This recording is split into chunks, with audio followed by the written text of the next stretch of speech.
First race of the morning, U23 men's quad final. There are 3 boats in this race. Closest to the camera will be Penne C. In the middle will be the Newell Training Center Development Camp. And in lane 3, furthest from the camera, is Potomac in the red, and we are underway.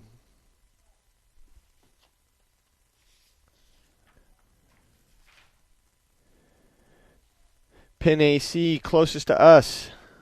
Stroke is Charles Anderson. Colin Maddox in 3. Christopher Shirley in 2. And Robert Hobart in the bow. The Newell Training Center Development Camp, training out of Hillsborough Township, New Jersey.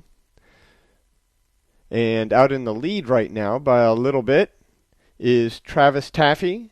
Sitting 3 is Isaac Mokarski. 2 is Spencer Haas, and bow is John Kelly. In the Potomac boat on the far side, Leo Toch, Garrett Overholser, Frank Vasquez, and Alexander Lee in the bow.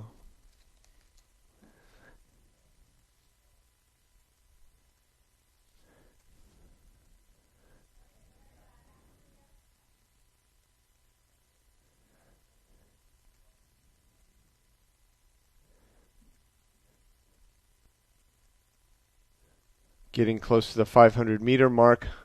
All boats have settled down and have found their base speed.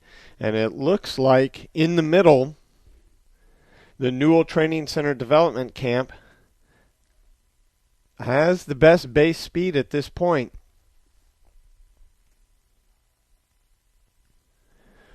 College-age athletes sculling. Not a lot of opportunity for them. This Penne C boat in the 2-seat, Christopher Shirley, rows at the University of Minnesota, which, if I'm not mistaken, is a club program for men. And in the bow is Robert Herbert rowing for George Washington University, which is a varsity program. That's in the Penne C boat closest to us. And that middle boat that's doing so well, Spencer Haas, rowing for BU, Boston University, and he obviously rows for a varsity program. So it's a real mix when these teams come together, which is pretty cool. Penne C is really trying to redevelop their elite level program, getting as many people in and rowing as possible. They are currently in second place by about a boat length, behind the Newell Training Center Development Camp. Coming up on 1,000 meters,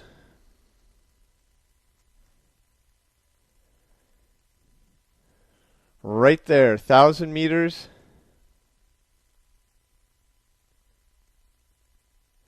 And looking very comfortable out in front, the Newell Training Center Development Camp. Penne C, you see their bow, not letting them get away any further than a boat length. We'll see if they can get back into them here through this third 500.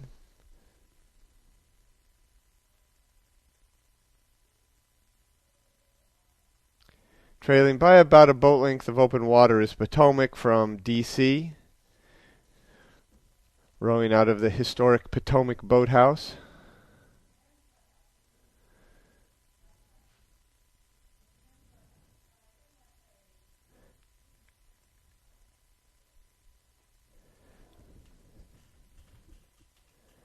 The Newell Training Center boat sitting on the bow of Penne C. Not sure if they're unable to break them or if they just feel comfortable there controlling the race with a boat length lead.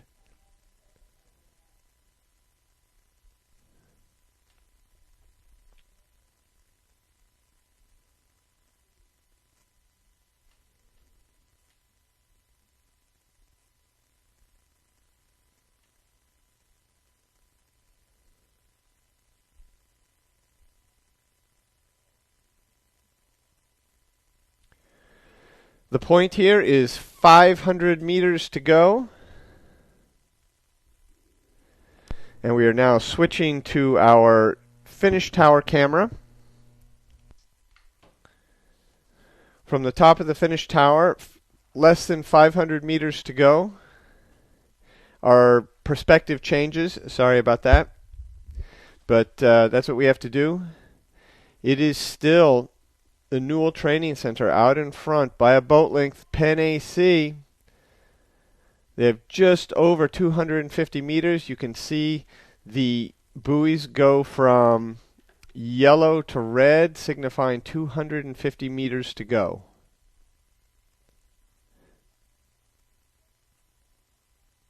Penn AC rowing higher now than the Newell Training Center boat, trying to get back into it, but still about a boat length down. The Newell Training Center boat sitting in the bird's eye seat, being able to see what's going on behind them. Just out of their peripheral vision, they can see any move Penn AC tries to make and can counter it. And it looks like they've been able to counter every move that Penn AC has thrown at them.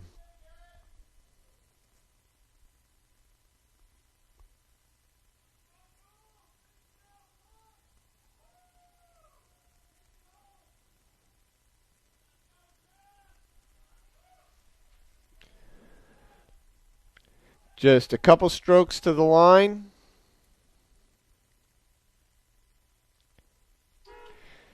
And it's a Newell Training Center Development Camp, followed by Penn AC.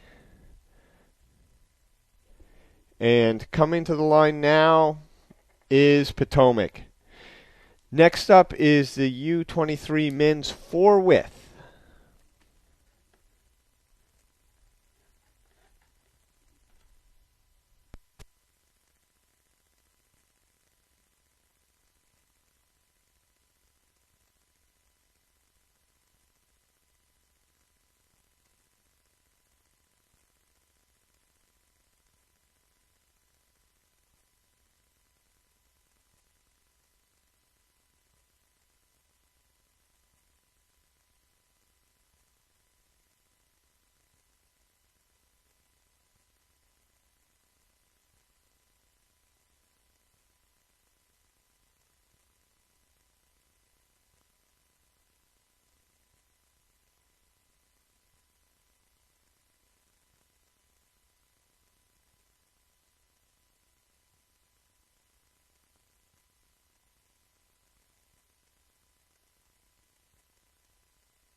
Back up at the start for the U23 men's 4-width.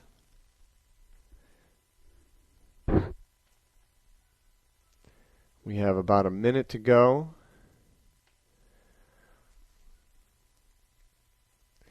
this course has the same starting system that the athletes will see at the U23 World Championships.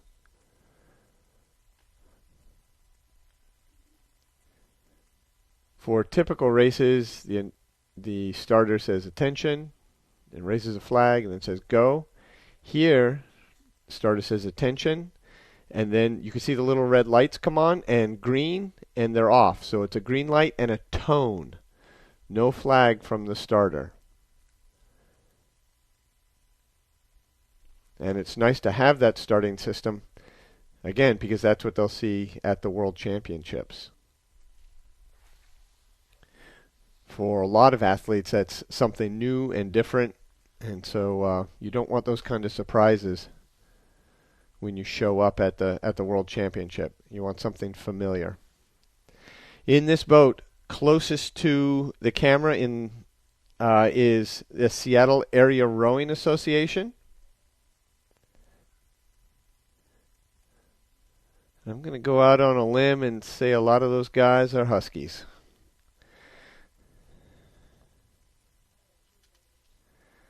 Lane 2 is the Newell Training Center Development Camp.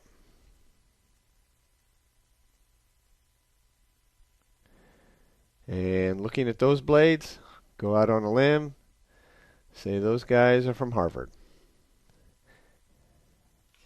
And lane 3 is Pin AC.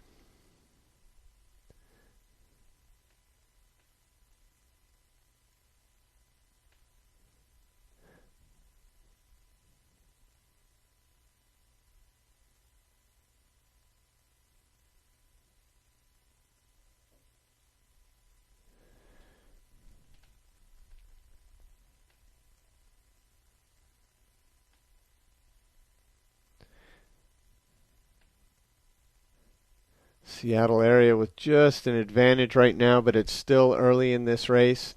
Conditions are absolutely perfect. It's a relatively cool morning for summer in New Jersey.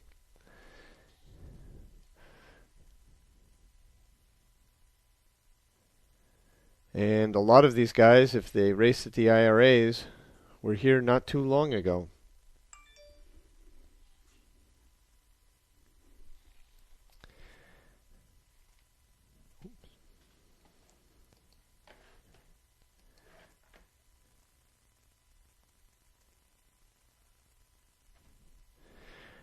I think I misspoke. That's New York AC, rowing out of Pelham.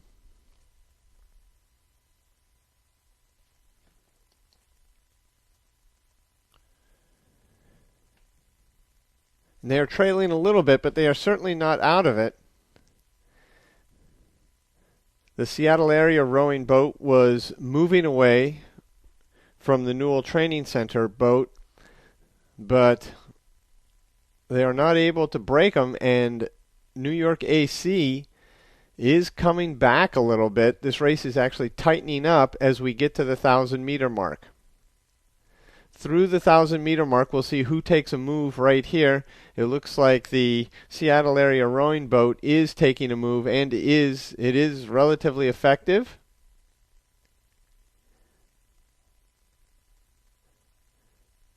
But it does not look like they're going to be able to break this Newell Training Center boat. New York AC just a little bit to the right out of the picture.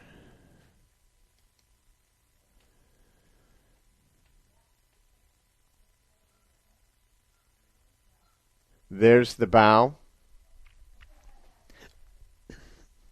These margins being maintained for the last 500-600 meters.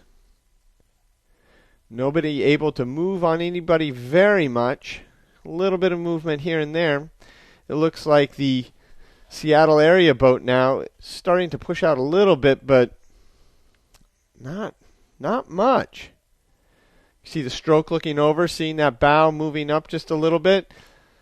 So we get close to the 500 here. There it goes again, looking over, watching that bow. It's not moving, but it's not going away either.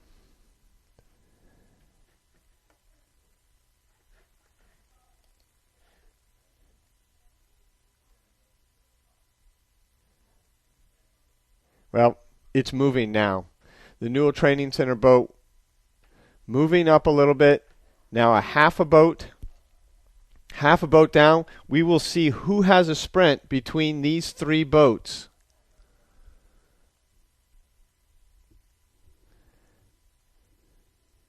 We have to go to our finish tower camera.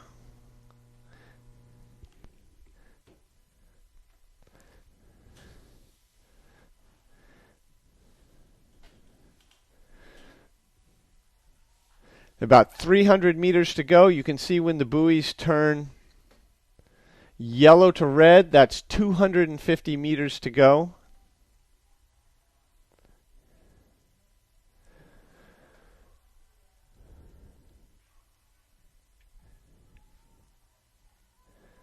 The Seattle area boat is still maintaining the slightest of leads. You can still tell a little bit from this angle, but nothing's a guarantee here.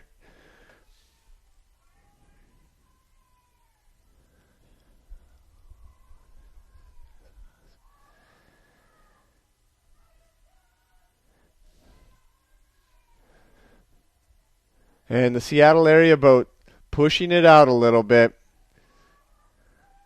I think they have finally broken the Newell Training Center boat. Yep.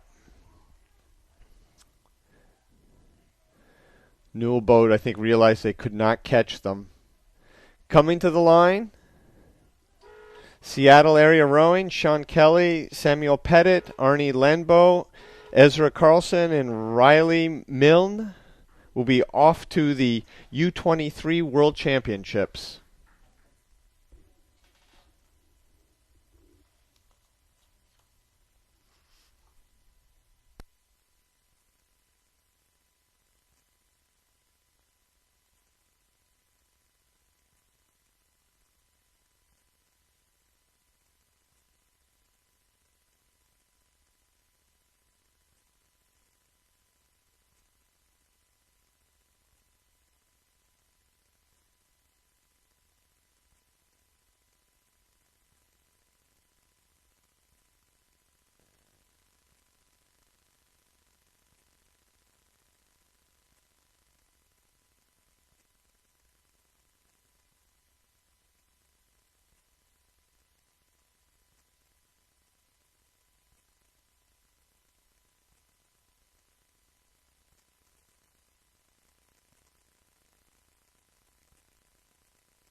Men's pair width.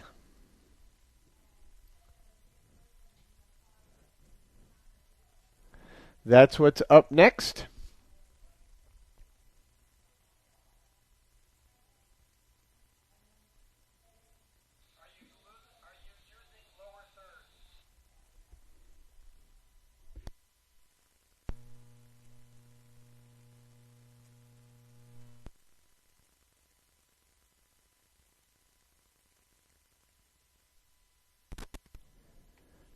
And we are underway with the men's pair width. Per the U.S. rowing rules, even if there's only one boat, they still have to get down the course.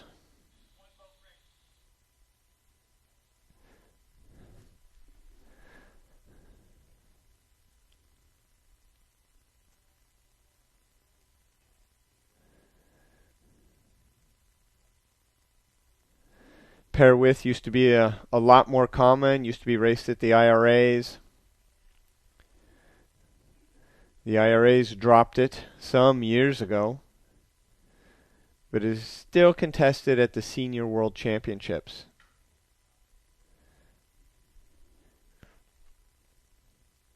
In this boat, stroke seat, is Tom Pezic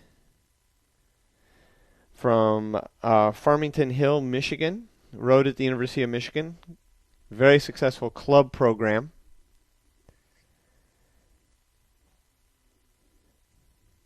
And he has spent a lot of years on the U.S. national team, since 2007. In bow is Johan Rigon, and he was born in France, but is obviously able to race for the United States. And he's spent 2 years on the U.S. national team in a single and a sweep boat. The cox is Lou Lombardi, and he is was an undergrad at the University of Pennsylvania, and he has spent 3 years on the national team.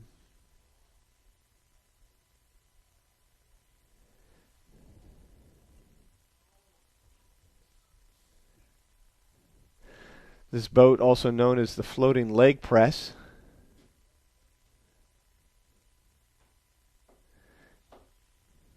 is actually a pretty neat boat.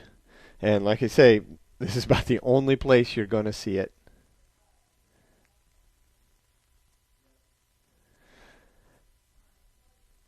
After it was dropped from the IRA program, American manufacturers also stopped making the boat.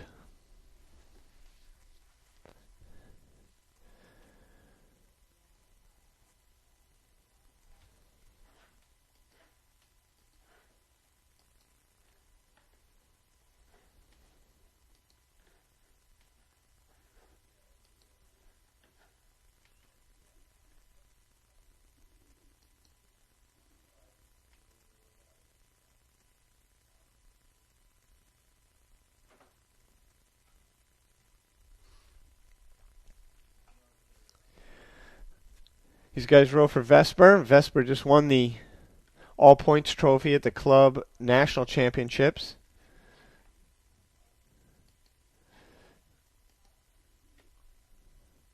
A big program. And doing a great job of keeping athletes active, rowing after college.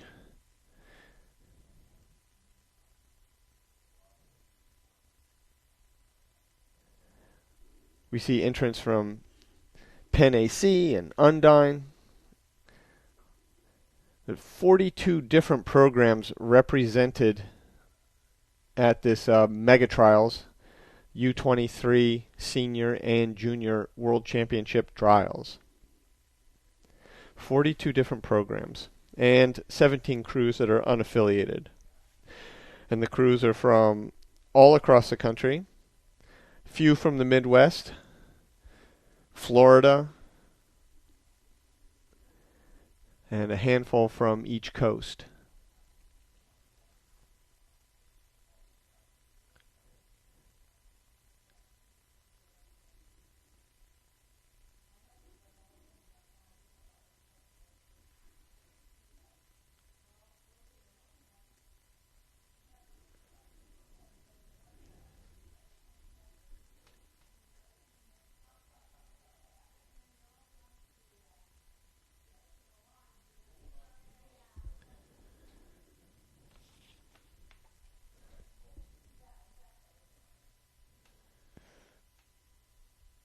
About 600 more meters to go.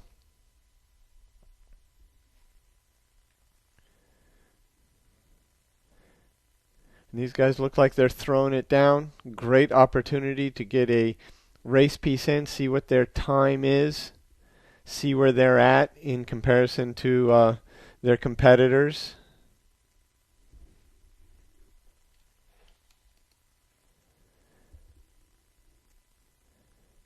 And we are going to our finish camera now.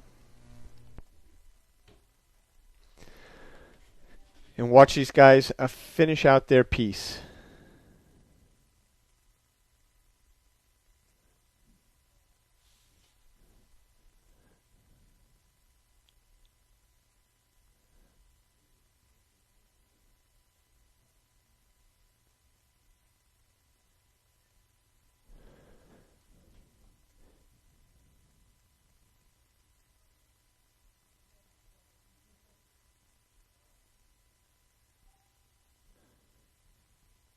As the buoys go from yellow to red, that signifies 250 meters to go.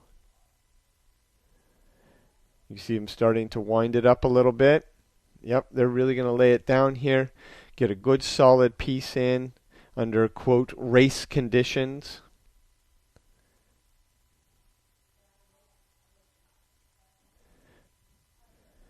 Training on the Schuylkill, they don't get much opportunity to go in a straight line for 2,000 meters, so it's good for the coxswain too. You see the rating coming up with about 100 meters to the line, a little less.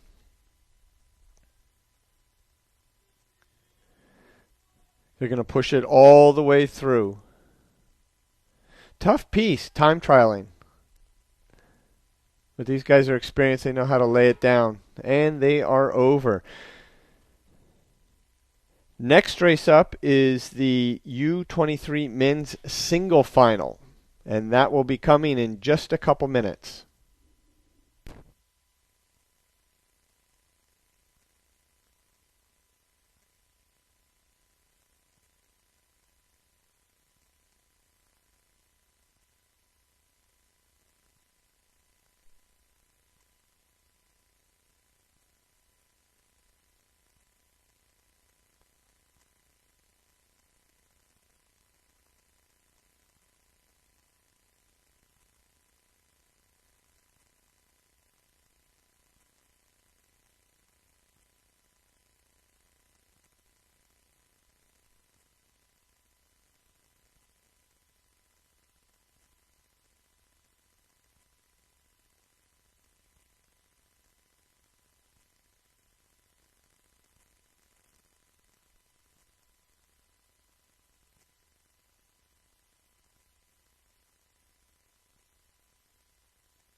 Underway. Men's U23 single. 4 athletes in this race. For U.S. rowing trials, all the finals are 4 lanes only, not 6.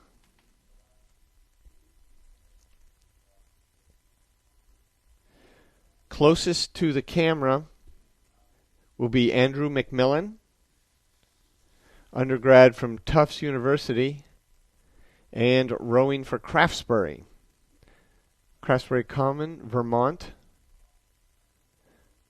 And they run a great program up there for pre-elite and elite level athletes.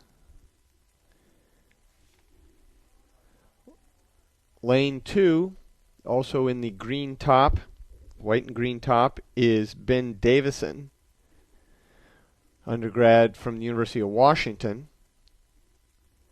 and also rowing for Craftsbury.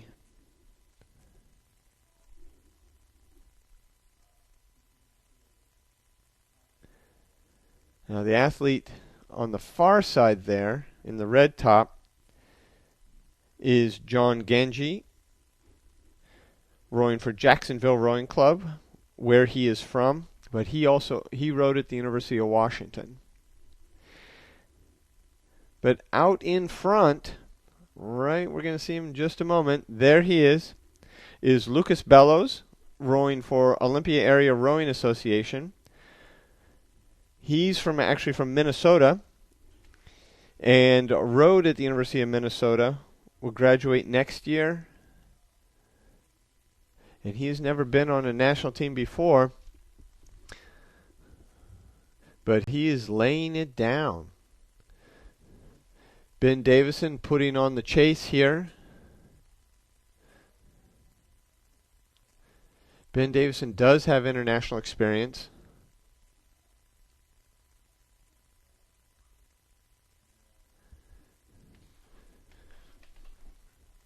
And he's starting to catch up a little bit.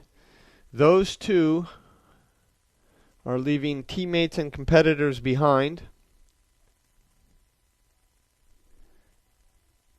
We're looking at Andrew McMillan and John Ganji.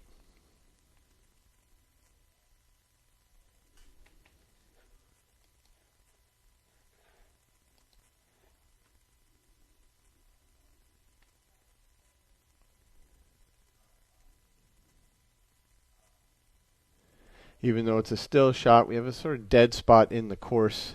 The video will pick up in just a moment. You can see that Mr. Davison, with about 1,200 meters to go or so, is starting to come through a little bit and putting the push on Mr. Bellows. So Mr. Bellows needs to stay relaxed and see if he can find some of that speed he had earlier to push Mr. Davison back. 1,000 meters. And it's a half a deck difference between Lucas Bellows and Ben Davison. Ben Davison just through the 1,000 and making a move of his own. That might be it, because this is quite a substantial move. He's getting about a half a seat every stroke. That may have been it, as Ben Davison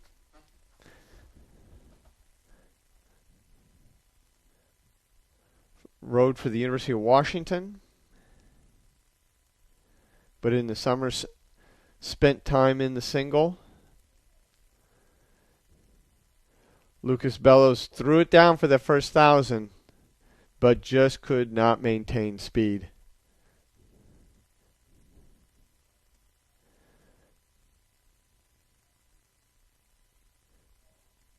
John Ganji and Andrew McMillan finishing out 3rd and 4th place.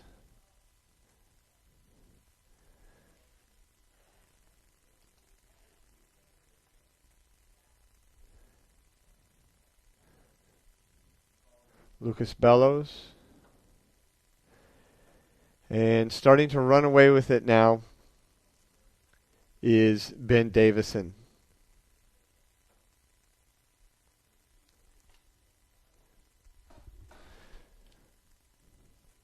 And going to the camera on the top of the finish tower, we can see the 4 athletes there. And that move at the 1,000, Lucas Bellows realized he just couldn't hang on any longer. Went out really hard, but I don't think he was going to psychologically shake Ben Davison at all. Ben has just too much experience in the single.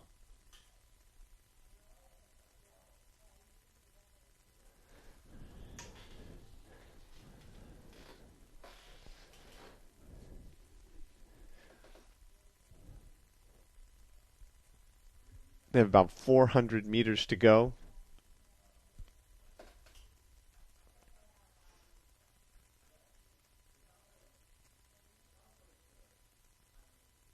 Again, a beautiful day for rowing. Beautiful day for the trials.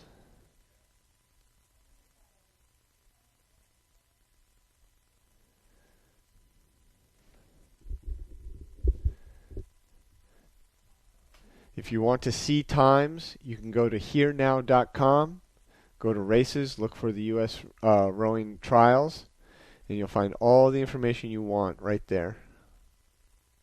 herenow.com.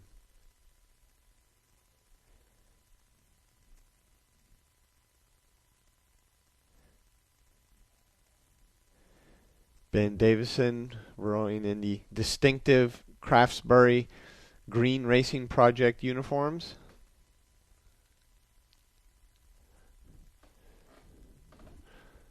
With about 10 strokes to the line.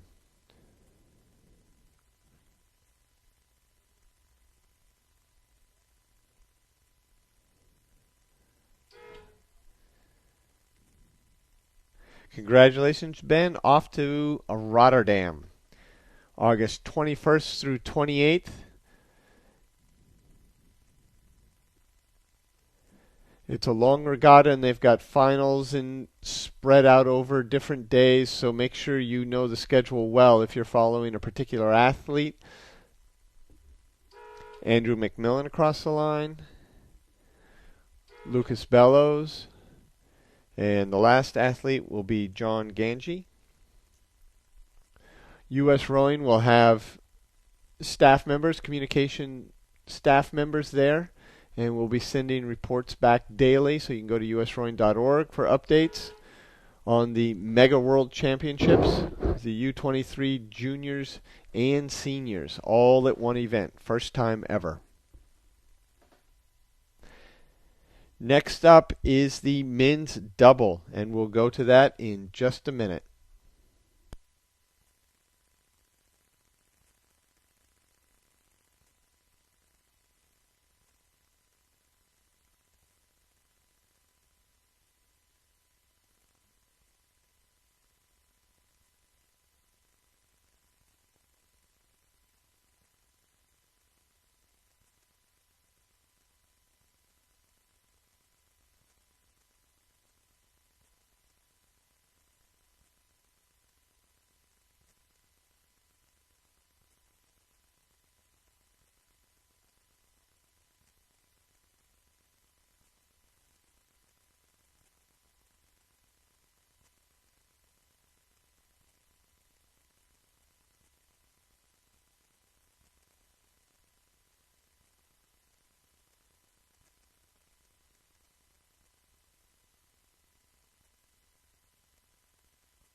Richard, going to you, Richard, you are live.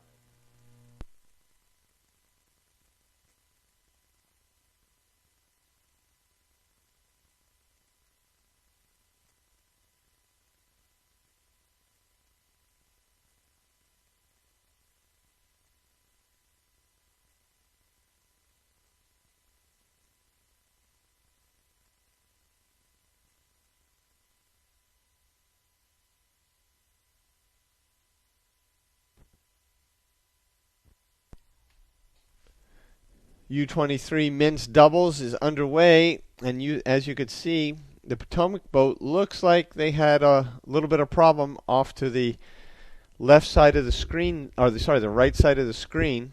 Not sure what happened there.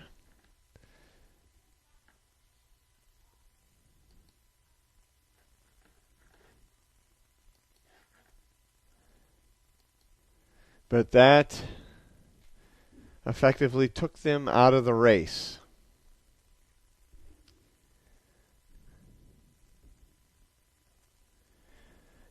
We are looking at the boat closest to us, which is Conshohocken Rowing Center, rowing out of Conshohocken, PA.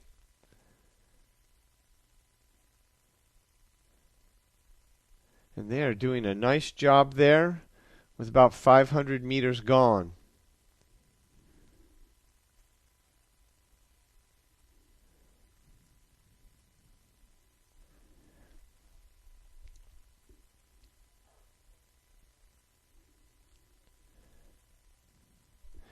Next to them is Y Quad Cities. And here comes this Potomac boat, trying to get back in the mix.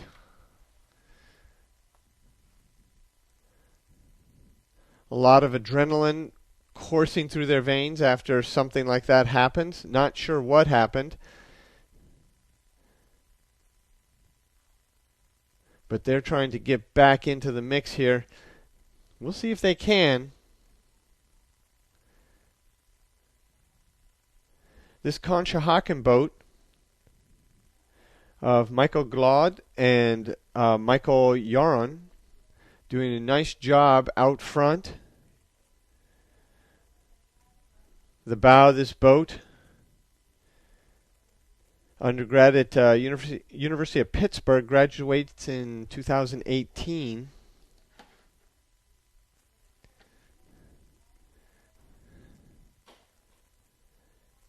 And Potomac still trailing. Doesn't look like they sustained any boat damage.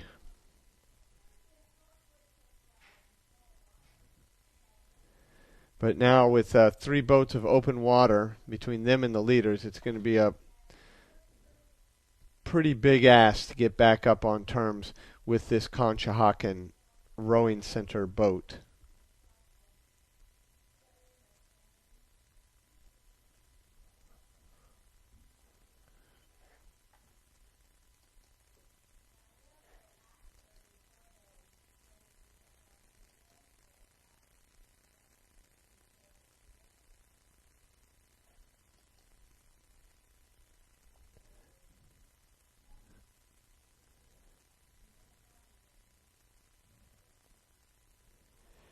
Conshohocken opening up more distance on Y Quad Cities.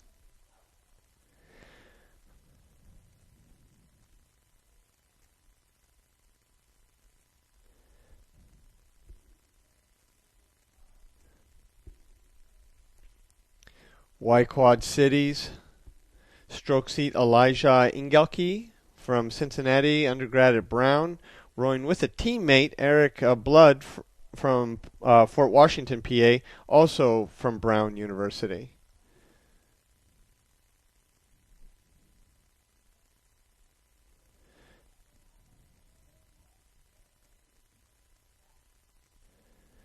But our leaders from Conshohocken Rowing Center are doing a nice job out front. Going to be pretty hard to catch at this point.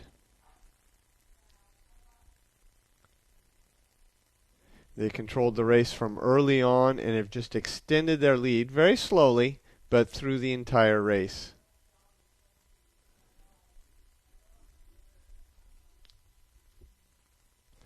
Potomac making a heroic effort to get back up. They may catch Y Quad Cities, but I don't think they're going to catch Conshohocken.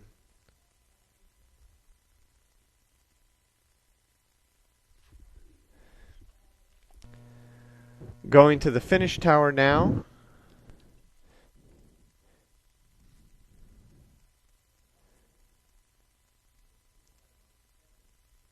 Parallax makes the boats look a little closer than they actually are. Conshohocken has a very comfortable lead out front.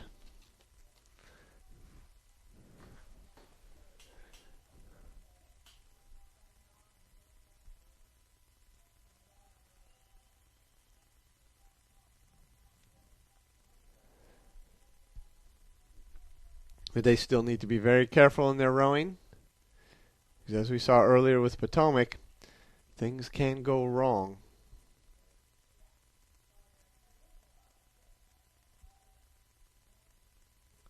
And you can see whatever happened moved Potomac over into another lane, which then they just adopted, which is perfectly fine. Less than 250 meters to go. The buoys went from yellow to red. Conshohocken bringing it home.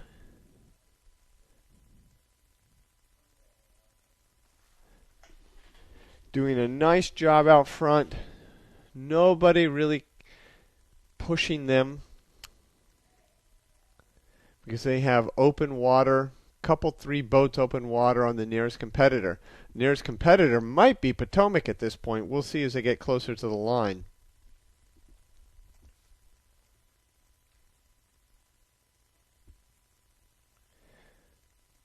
Conshohocken, congratulations, off to Rotterdam, and there's a battle here. Y-Quad Cities and then Potomac. Next up is the lightweight women's double, U23, and we'll bring that to you as soon as they are underway.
At the starting line for the U23 women's lightweight double final. And they're underway. If you caught it, they have an international style starting system. So the referee does not say attention, go, and drop a flag. There's a light and sound system. So the starter says attention, and then a little red light comes on, and then it turns green with a tone. And that is the same system that they will see at the World Championships. So very nice to have that ability to have that system available so they can get used to it, so it's not a surprise at the World Championships. We'll get our picture back in just a moment after the video launch gets moving.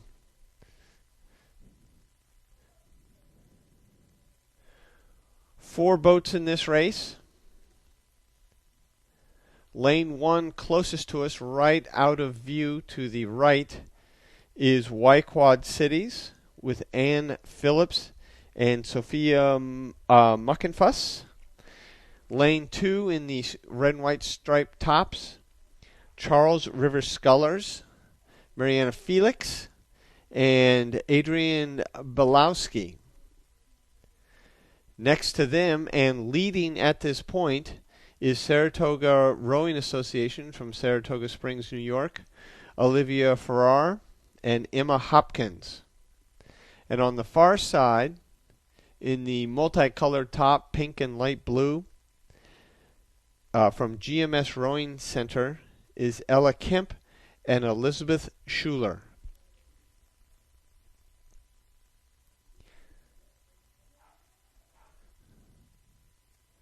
Y-Quad Cities trailing in this field by a couple boat lengths of open. But our leaders out in front by a boat length, but you can see both bows from Charles River Scullers and GMS right there. They're out in front now, Olivia Farrar and Emma Hopkins. Olivia from Pittsford, New York, and Emma from Stillwater, New York, and an undergrad at Princeton. Nice to see these college athletes pick up sculling in the summer.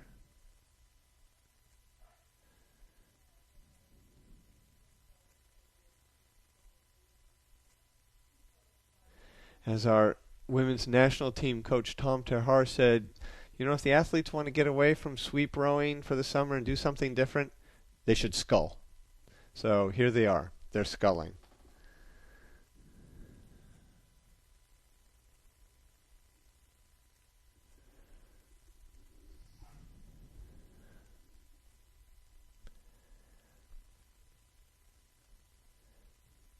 Now, oh boy, a little bit of change, maybe a foot or two, that the Saratoga Rowing Association boat is out in front.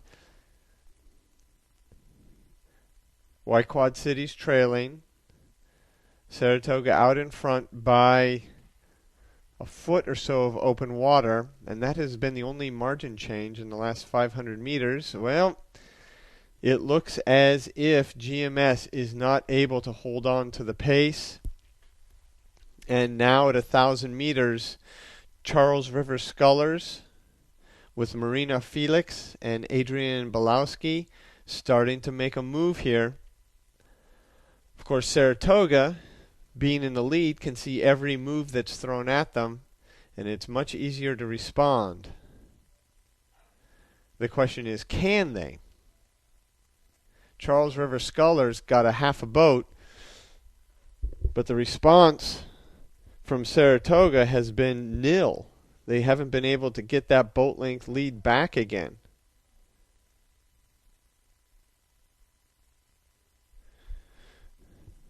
Charles River Scullers moving even more, rowing a little bit higher rate.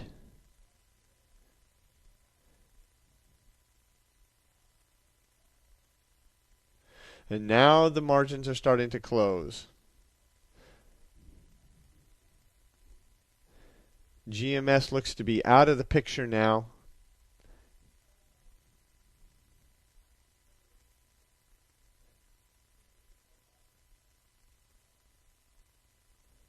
With Charles River Scullers, Marina Felix, and Adrian Belowski moving up ever so slightly on Olivia Farrar and Emma Hopkins. Getting very close to 500 to go, and the complexion of this race is changing. Charles River Scullers moving slowly up. It's going to come down to a sprint. Charles River Scullers definitely have the momentum. As slight as it is, they still have the momentum in this race. But we will see if Saratoga can push them back, which they are a little bit. They may have started their sprint, or at least taken a little bit of a push here at 500 meters to go.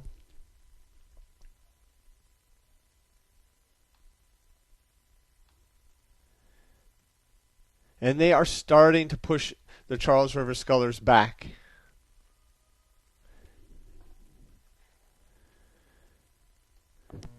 Going to the finish tower, going to our finish tower shot now.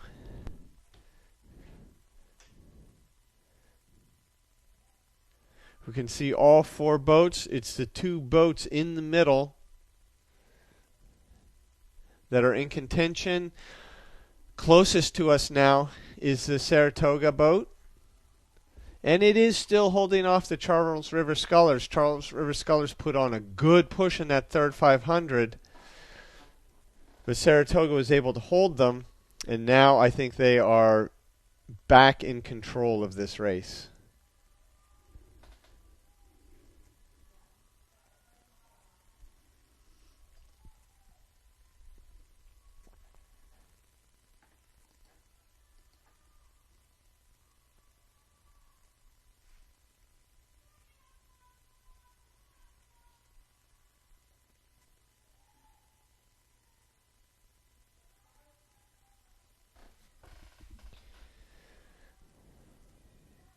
It's a good push by the Charles River Scullers in that third 500, but they just couldn't get up far enough.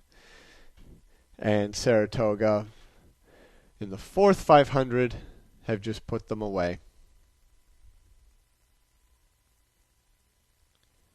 Looking over to see where that finish line is.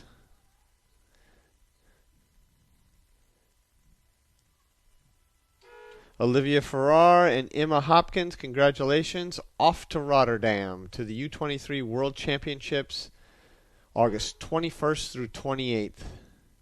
Charles River Scullers, Y Quad Cities,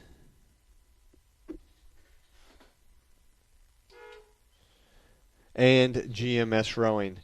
Next up is the men's lightweight quad final.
For results from all U.S. rowing events, be it regional championships, national championships, trials, you can go to herenow.com, look for your event, and then look for the race that you're interested in, at herenow.com.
The sport of rowing is growing quickly. About 20 years ago, there were, less than 500 member organizations of U.S. rowing. Now there are over 1,300. There are more regattas every year, and teams looking for more regattas to go to. All of this takes referees. Our referee corps, very dedicated group, very knowledgeable group, but they have not been able to keep up with the demand for requests to come officiate at regattas. So if you are a parent or supporter or just an enthusiast and want to become more involved or give back to the sport, think about becoming a U.S. Rowing referee. There's a lot of information on the U.S. Rowing website about how to get started in becoming a referee. As they say, it's the best seat in the house.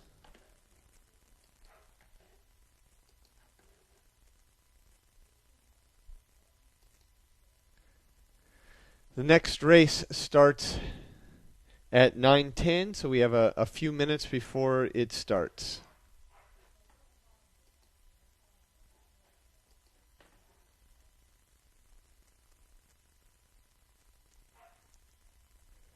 Nice picture of the floating porta-john out there for all of these volunteers who come out and help make this regatta go.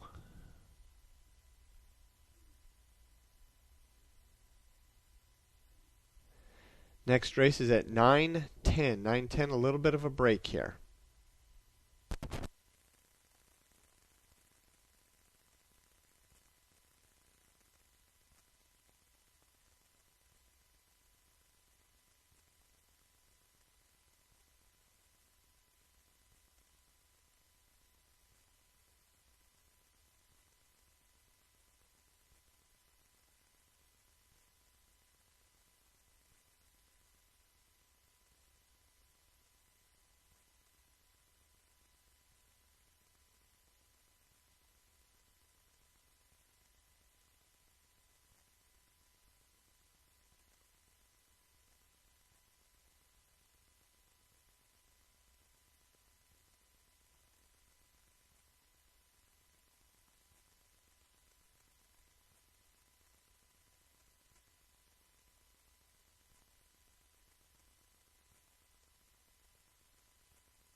Picture of the start.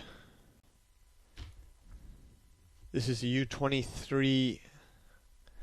U23 lightweight quad.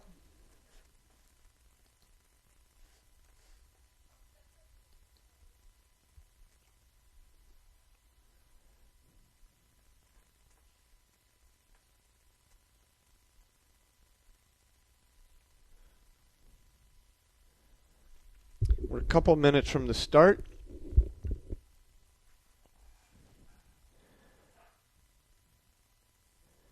These are good shots. You see how the starting area looks. Behind each boat is a stand with lights on it, a red light and a green light, and then just below the lights is a little speaker. The starter, there's the starter and the assistant starter, will pull the crews, and during that pulling time they need to get their boats straight. The starter will say attention, the red light will come on, and then the light will turn green, and then there's a tone that comes out of the speaker. The starter does not say go,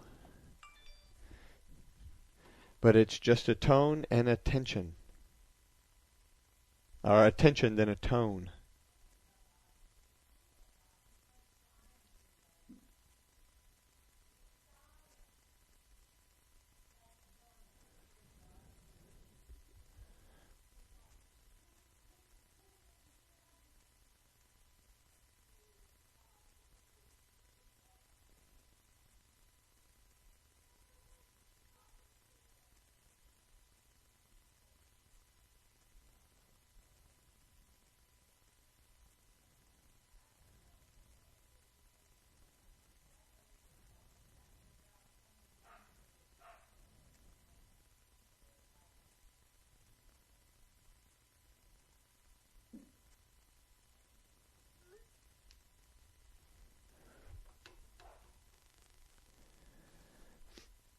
Getting very close to the start here. The starter actually has the ability to start the race early if everybody agrees. Everybody was up there early, but in trial situations, they usually just wait until the actual start time, which is 9:10, which is right about now.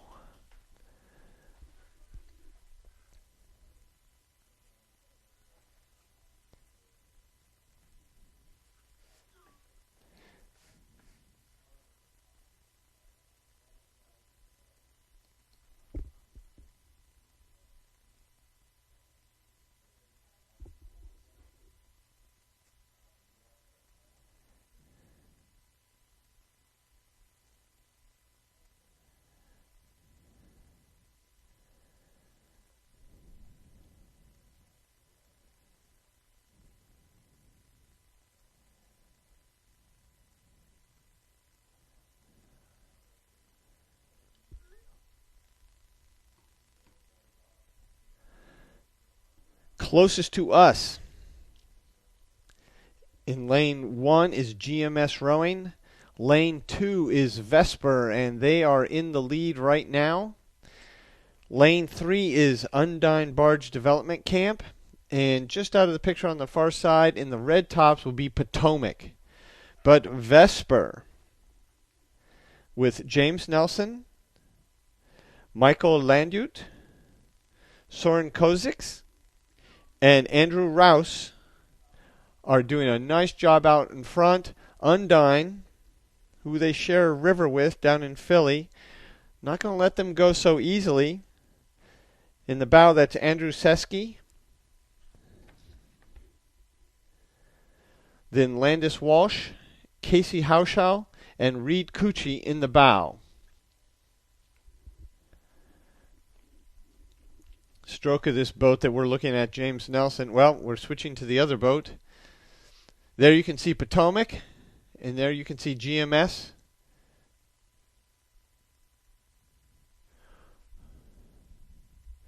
GMS trying to get back up with Undine and hopefully pull themselves up to Vesper, but Vesper with about 700 meters gone, open water on the field, doing a nice job out front.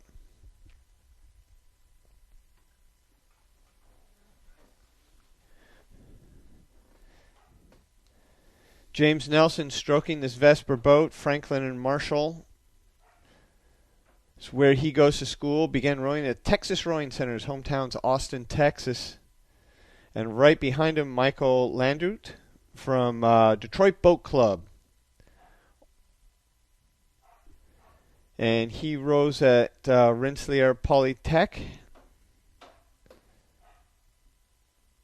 Andrew Kauzik in two-seat, and in bow, Andrew Rouse from Stetson University. So these guys from all over the place. That's what's so great about summer rowing. You meet people maybe you raced against during your collegiate season, but you get together to make these fast boats. And again, great to see so many collegiate athletes who probably spend most of their time sweeping are in sculling boats in the summer and rowing very nicely. 1,000 meters down, it is Vesper out in front by open water. GMS getting back up even with Undine, or close to even with Undine. But whether they're going to catch this Vesper boat, I don't know. Vesper's got it going on right now. There you can see Undine. GMS, their bow right there. The camera is pointing back a little bit, so the GMS boat is a little closer to Undine than it would appear in this picture. But that boat length that Vesper keeps holding off Undine with hasn't changed a whole lot. We'll see if in this third 500 anything can change. That was the 1750, that red line of buoys. There, now you can see much better representation of where the boats actually are. Undine now moving a little bit in this third 500, bringing that GMS boat with them.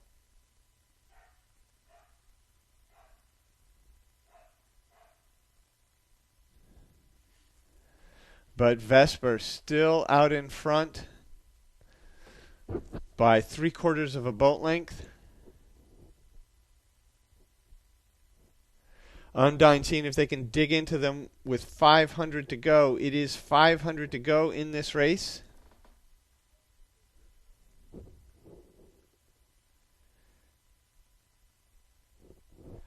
Who has a sprint? If Undine has a good sprint, they might be able to take them. But Vesper has the advantage of being out front and being able to see every move that Undine makes and being able to counter it. Well, hopefully being able to counter it. That's what they're thinking. Going to the finish tower camera, we can see Vesper. The angle is reversed, so Vesper is the second boat from the right. But even from this point of view, you can see they are still out in front.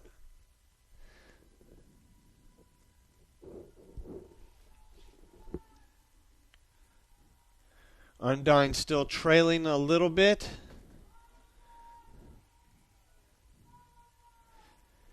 As rates start to come up, as they start to push to the line. They're in the red buoys, which means 250 meters, and they have about 100 meters to go.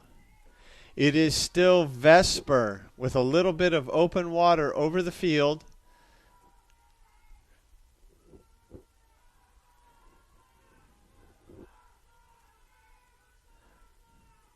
Look at Undine push.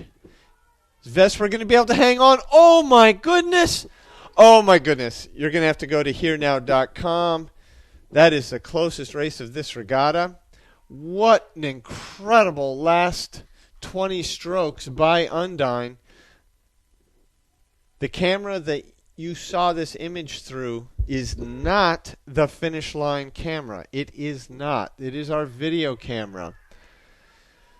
But you will have to go to herenow.com to see the results of that.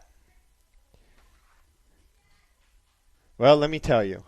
It was Undine Barge over Vesper. Vesper led the entire way, but Undine Barge in 629.82. Vesper 629.96. Wow. Fantastic push by Undine Barge. That's Andrew Seski, Landis Walsh, Casey Hauschel, and Reed Cucci on their way to the U23 World Championships. Congratulations.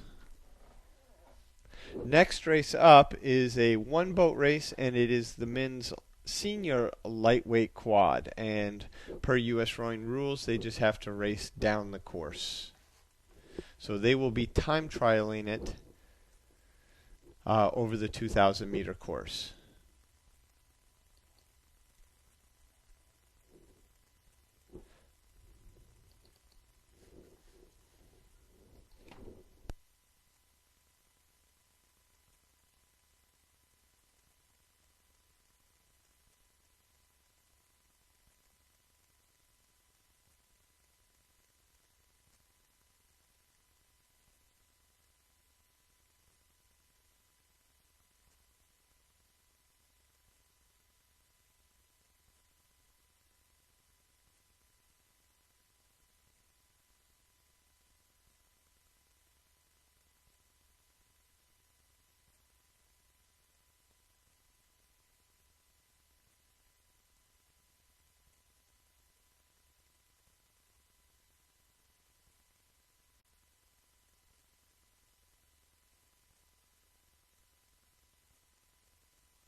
On the course is the men's lightweight quad.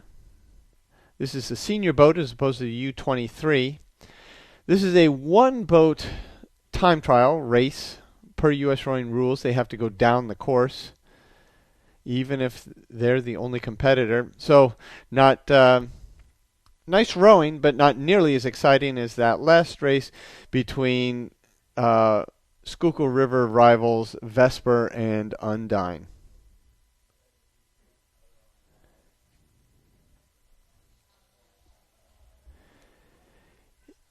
In this boat, starting at stroke seat, it's a Riverside from Cambridge. Christopher Lambert Rogers. He rows at FIT down in Melbourne, Florida. 3 seat is Peter Schmidt. Hometown is Providence, Rhode Island. And began rowing at Narragansett Rowing Club. Beautiful little club in Providence. And He was an undergrad at Drexel in architectural engineering. He's been on the national team twice. I'm sorry, the stroke has been on the national team 3 times. Jacob Georgeson is from Ohio. Started rowing at Boston College. Graduated with a degree in math and physics from BC.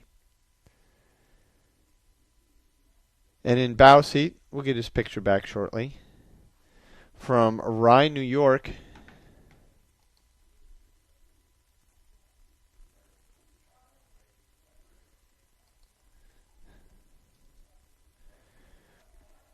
it's Tobin McGee.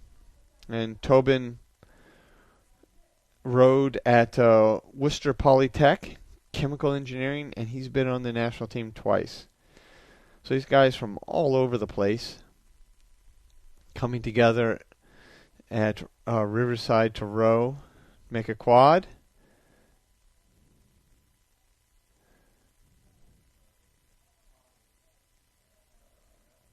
Seven years of national team experience between them.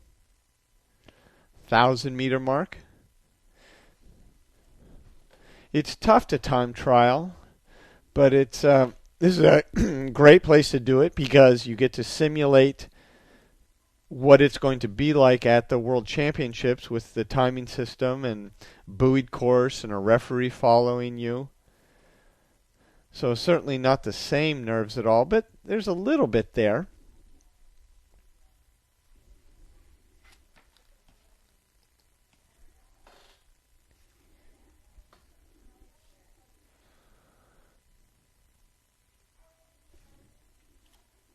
Well, hopefully they will get a good time, or at least get a sense of what they need to work on to get faster.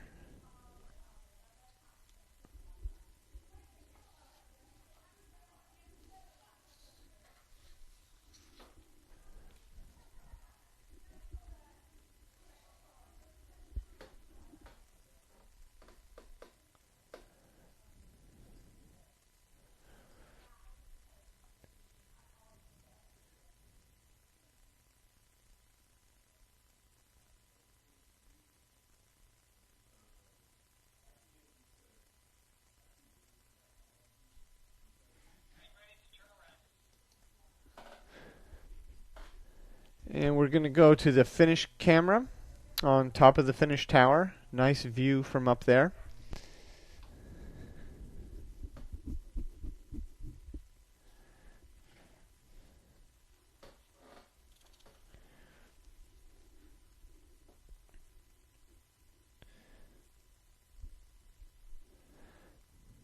So Christopher Lambert Rogers, Peter Schmidt, Jacob Georgeson, and Tobin McGee into the last 500 meters of essentially their time trial to participate at the World Championships in Rotterdam. To follow their progress at Rotterdam, August 21st through 28th, you can go to usrowing.org. We will have communication staff members there bringing you pictures and information and stories from this mega world championships where they have the seniors, the U23s, and the juniors all at the same regatta. First time FISA, the international body for rowing, has ever done that. But not everybody races at the same time, so don't wait until the 28th and think you're going to see all the finals you want to. Some finals conclude the day before and the day before that.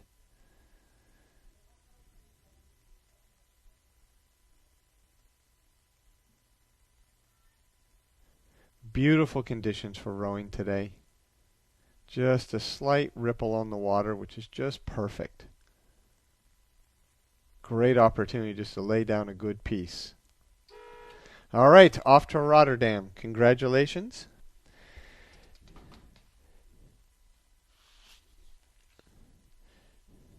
Next up is the women's lightweight quad final, and we'll bring that to you shortly.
Two-boat race for the women's lightweight quad. Potomac and Vesper. Vesper, actually Penn AC composite boat.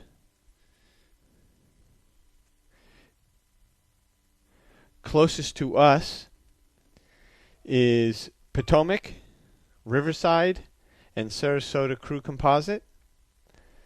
In the stroke of the boat closest to us, rowing for Potomac, is Emily Schmeg. In three-seat, also rowing for Potomac in the red top, is Morgan McGovern. In two-seat is Ashley Amos. And in bow is Monica Whitehouse.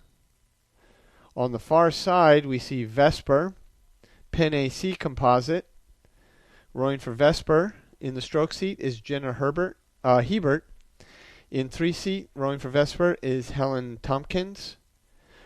In two-seat, rowing for Penn AC is Lauren Click. And in the bow, rowing for Vesper is Liz Euler.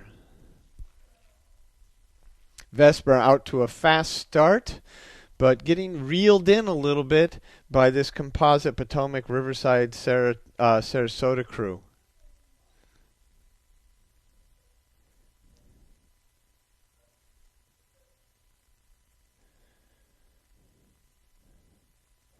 In the boat close to us, none of these athletes have participated in a world championship.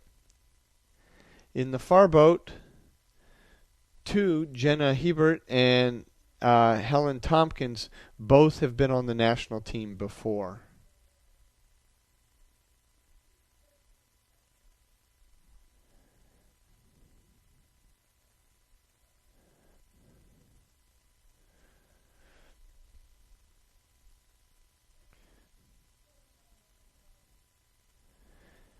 Margin's not changing very much at all, just depends on whose blade is in the water as to it seems like who's moving.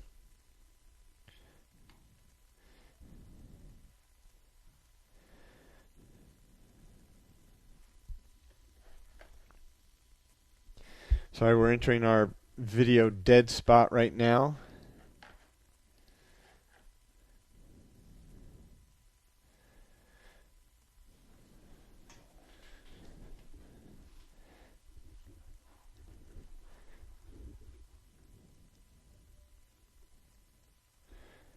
When we get the picture back, Emily Schmeg in Philadelphia. Oh, look, we get the picture back, and the world has changed. Emily Schmeg, undergrad at University of Pittsburgh, graduated in 2010, driving this boat ahead of Vesper now. She's being backed up by a Georgetown grad. Hometown San Francisco, that's Morgan McGovern. Two-seat, rowing for Riverside from Williams College. History degree in 2012 is Ashley Amos. And bow seat, rowing for Sarasota. University of Wisconsin grad. And they put on a move right before the 1,000 that pushed this Vesper boat behind them, and they are now on the move.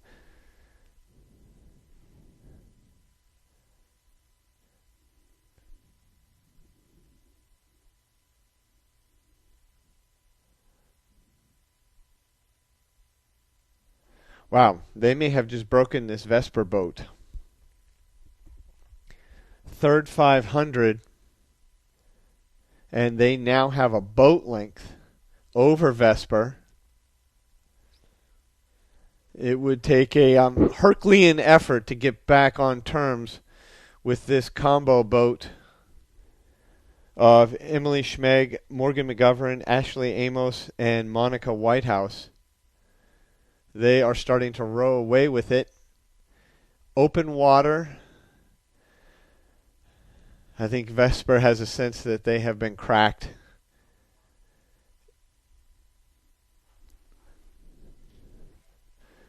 With about 600 meters to go, there's about a boat length of open water between these two boats. The combo boat slowly working their way into this Vesper boat, and then right before the 1,000, putting the hammer down and breaking them. Going to the finish camera on top of the tower.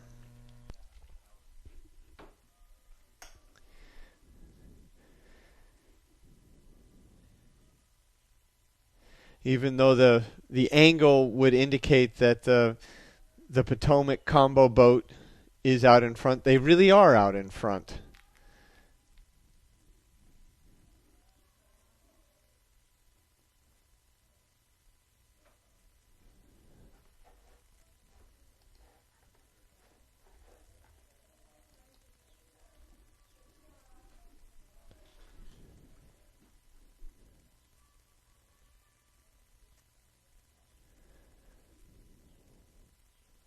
The buoys go from yellow to red, signifying 250 meters to go.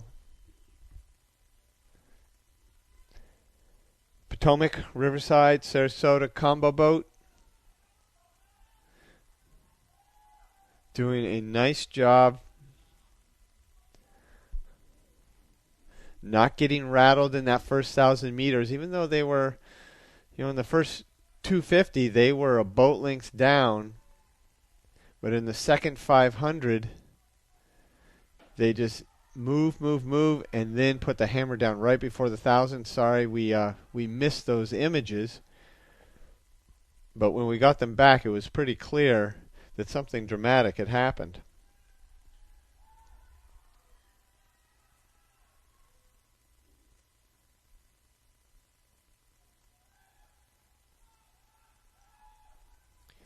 Just a couple strokes to the line, and these young women will be off to Rotterdam. Congratulations.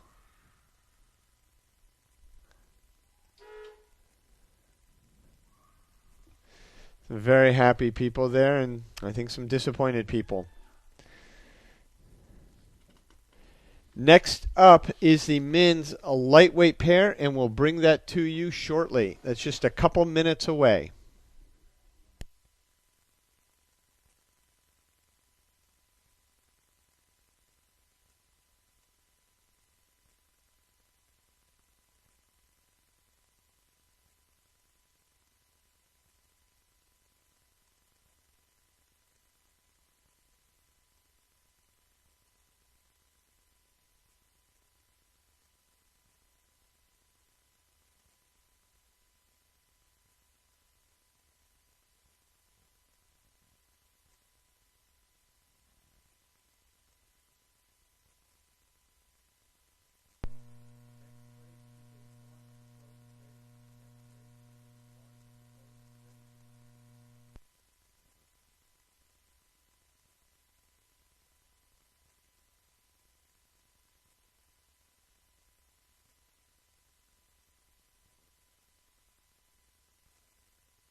Men's a lightweight pair underway.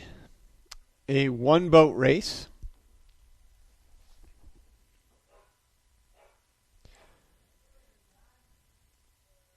Camera boat just got up there. They're getting settled, so sorry for the shaky shots. We'll get a solid picture here in a moment.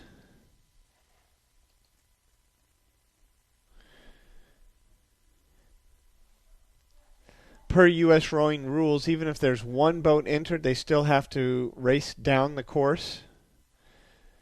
But it's a great opportunity to see a starting system that is similar to the one that will be used at the World Championships. It's a sound and light show.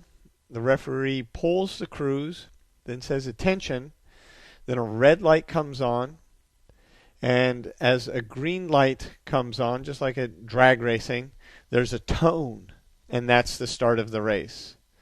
So it's a little different than what they're possibly used to, where they hear the starter say, attention, go, and drop a flag.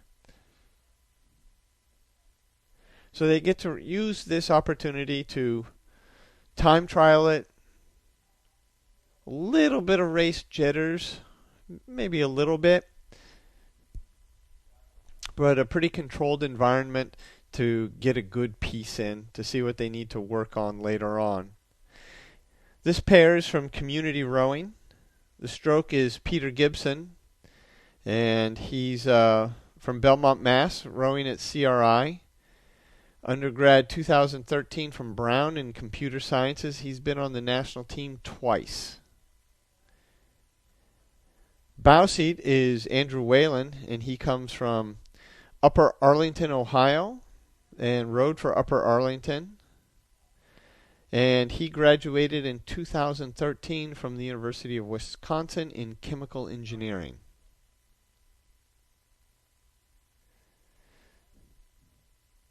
So there's a lot of speed, but there's also a lot of brain power in that boat.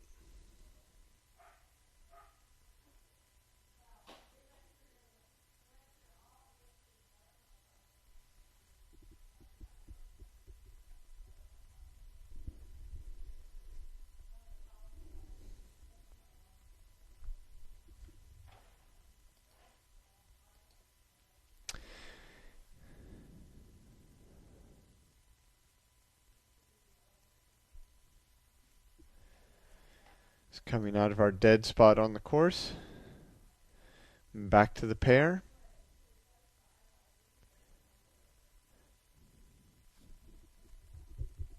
They have about 100 meters or so until they get to the halfway point, the 1,000-meter mark.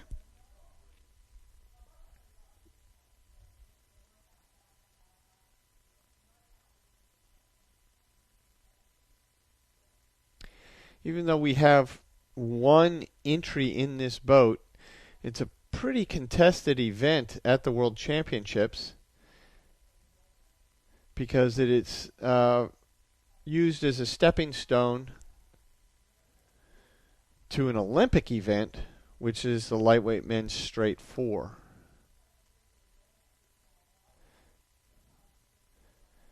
When the lightweight men's straight 4 was named an Olympic event, all of a sudden the pair took on a lot more importance, and the lightweight men's 8 took on a whole lot less importance. So these guys are going to meet some pretty stiff competition at the World Championships.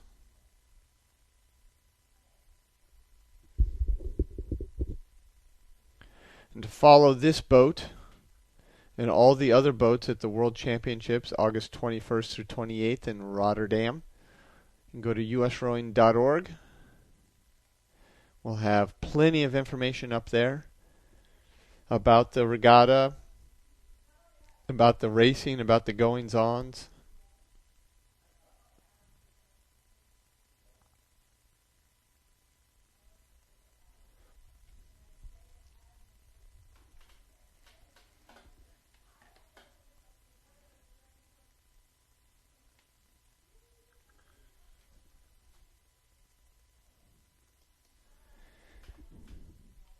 They have about 600 meters to go, and we're going to go to the finish camera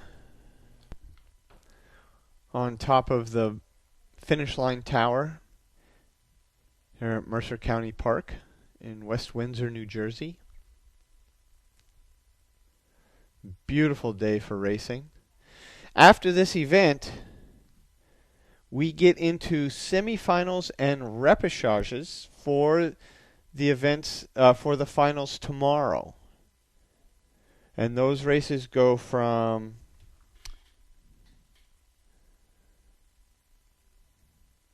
9:47 to about 11:30. And we will be bringing you those races also.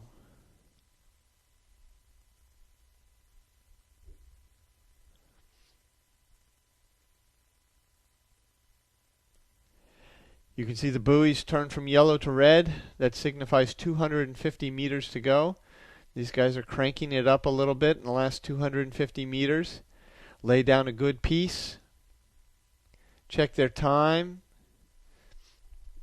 See how they compare to their competitors around the world.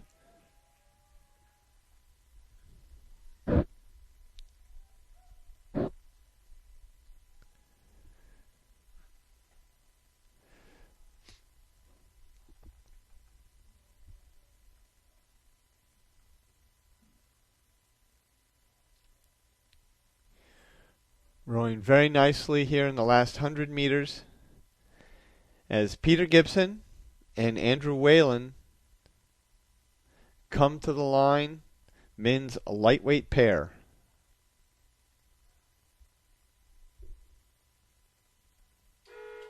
Well done. So that's it for this morning's finals, but we move very quickly into repechage and semifinals.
Yeah, they were supposed to leave 2 minutes ago.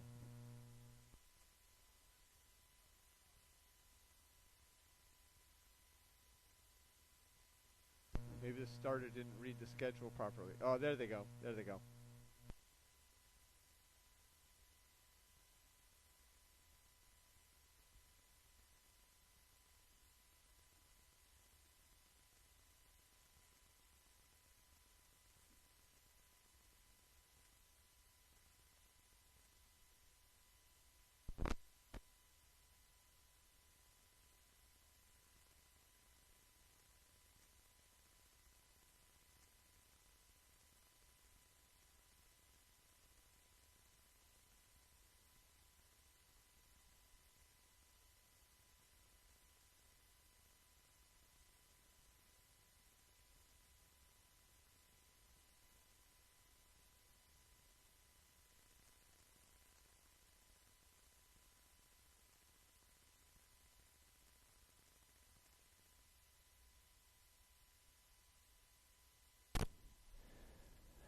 Underway now is the U23 women's singles semifinal, final to be contested tomorrow morning. Races start at 7 o'clock tomorrow morning.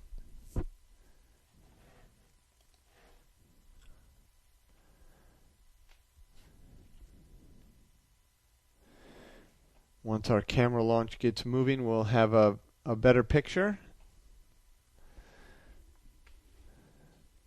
It's a 4-boat race. Lane 1, which will be closest to the camera, is Carly Kirk Gorky. Lane 2 is Ryan Springer Miller.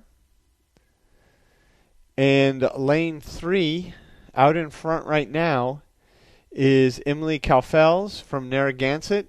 And on the far side, you can see the bow of Kelly Albanar. She's rowing unaffiliated in the red uni there. But out in front right now is Emily Calfels, rowing for Narragansett, the U23 women's single semifinal.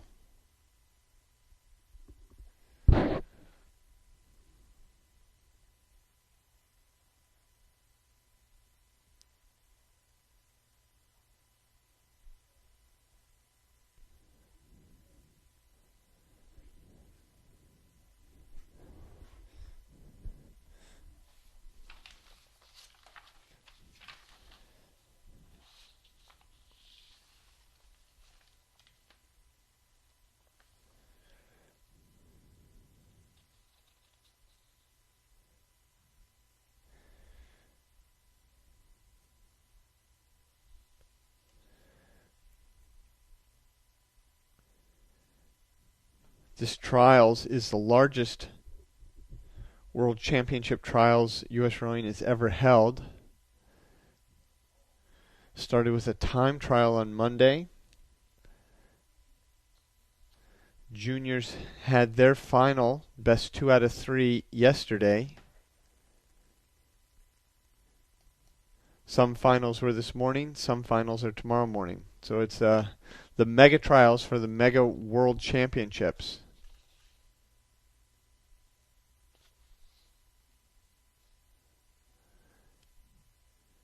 And Emily Calfels out front comfortably in this semifinal.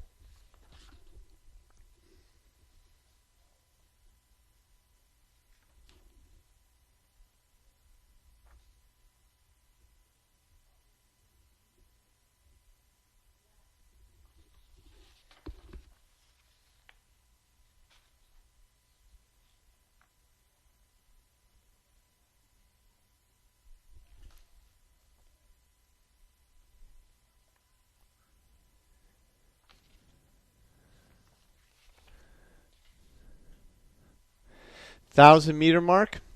Emily Calfels out in front, but on the far side is Kelly Albanar. Here we're seeing Carly Kirk Gorky. Kelly's just been moving up and moving up.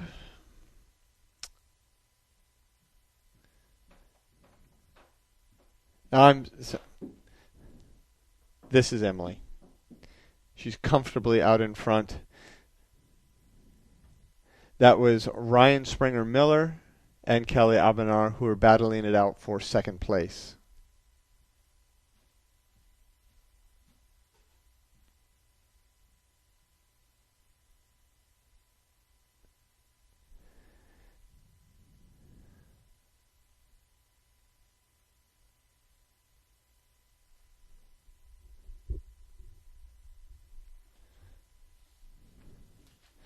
We'll see if Emily takes this up at all or just finishes strong. She doesn't look like she's pushing it too hard. She's just maintaining her distance, and one of the reasons may be is that she and her sister Eliza will be racing in the U23 double. And all she has to do is advance, and it looks like she's going to do that.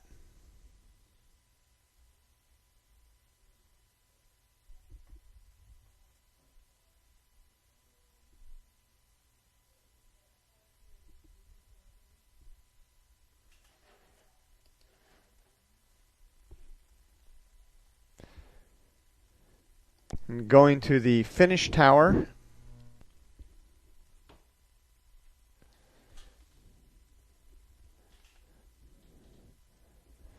It's a long shot, but you can see Emily ahead of everybody else by a very comfortable margin.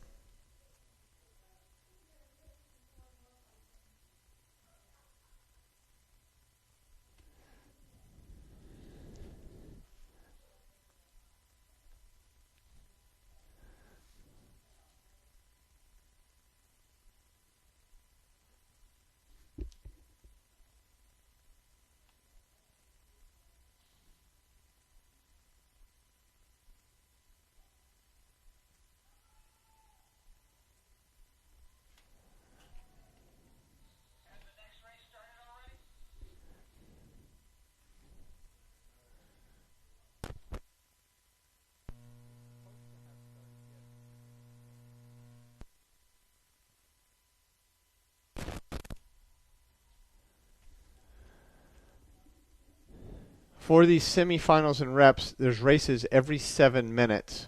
So we're not going to be able to cover the full race by any stretch of the imagination, but we will do the best we can do. We will certainly have most likely the last 1,000 meters of each race.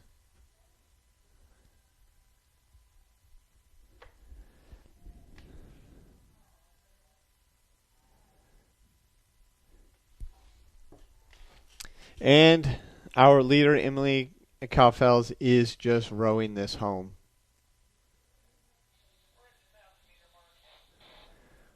Rowing very comfortably, keeping everybody at bay.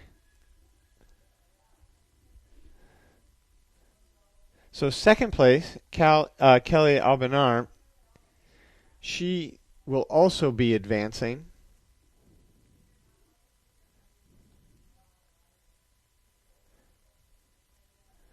But rowing very long and very nicely. Emily Kaufels across the line, advancing to the final.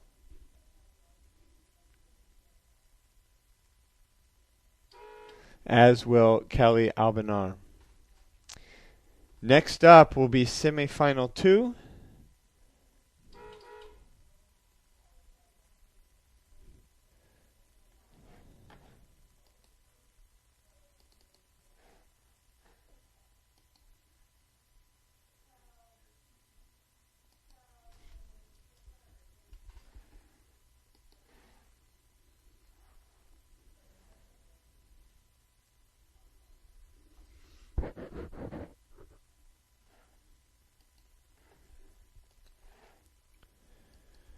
For results, you can go to herenow.com.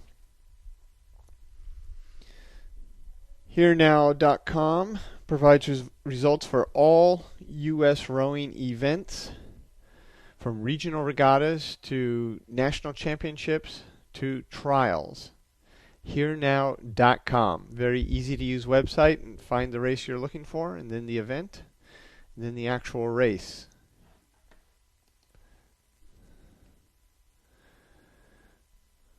Underway is the semifinal 2. Lane 1, closest to the camera, Sarah Kate Rogers from Craftsbury. Lane 2, Cecily Madden from Cambridge. Lane 3, Mackenzie Sherman, unaffiliated. And on the far side is Brooke Mooney from Craftsbury.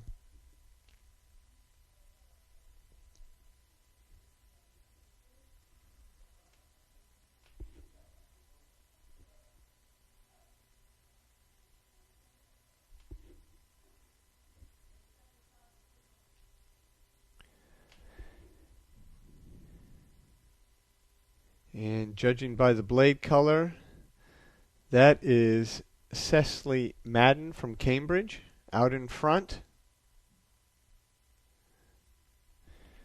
with about 650 meters to go.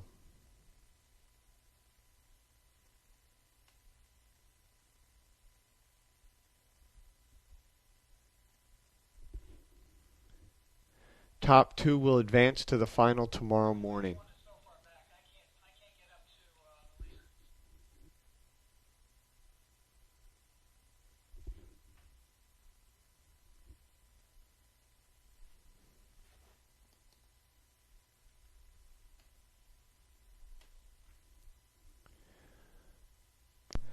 Going to the finish tower to finish out this race. Out in front, it is Cecily Madden from Cambridge. Now, second place is important, and it looks like it is Mackenzie Sherman, unaffiliated, in lane 3. Sarah Kate Rogers is on the far upper left-hand side, with Brooke Mooney from Craftsbury on the left side. I'm sorry, upper right-hand side is Sarah Kate Rogers. But Cecily Madden out in front by a large margin, followed by Mackenzie Sherman. Those two will advance to the semifinals to the finals tomorrow morning. Racing starts at 7 o'clock. It's supposed to be another fantastic day for racing.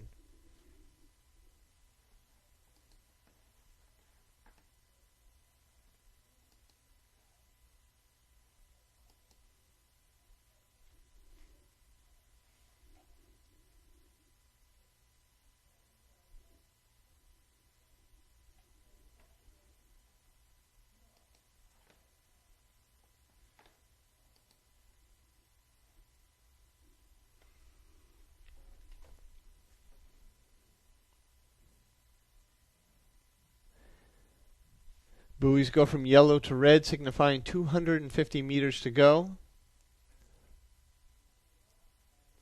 And Cecily Madden just rowing this in because she has another race tomorrow.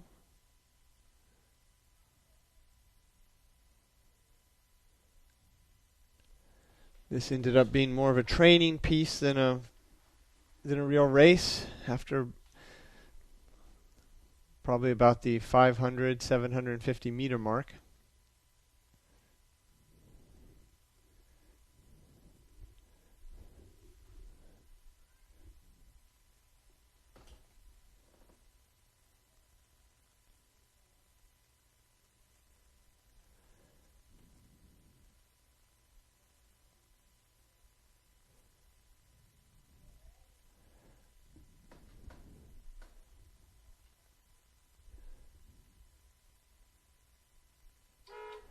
And Cecily Madden coming to the line.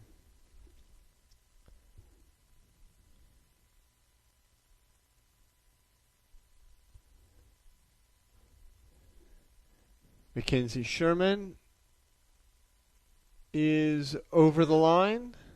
So those two will be progressing to the final tomorrow morning.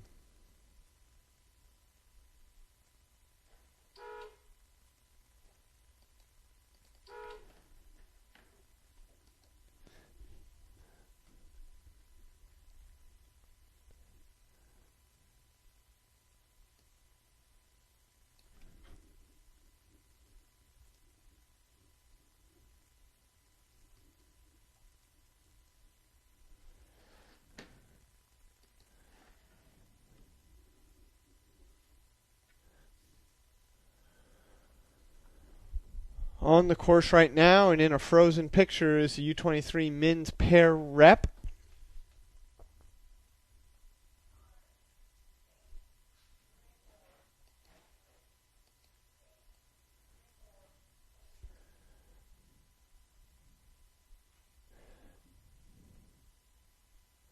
In lane 1, which will be closest to the camera when we get that back, is Goodyear and Stigler rowing for the Henderson Development Camp. Lane 2 is Walter and Putnam, also rowing for Henderson Development Camp. Lane 3 is Brown and Bernstein, rowing for Michigan Rowing Association. And in lane 4, furthest away from the camera right now, is Hales and Konecki, and they are rowing for Sarasota.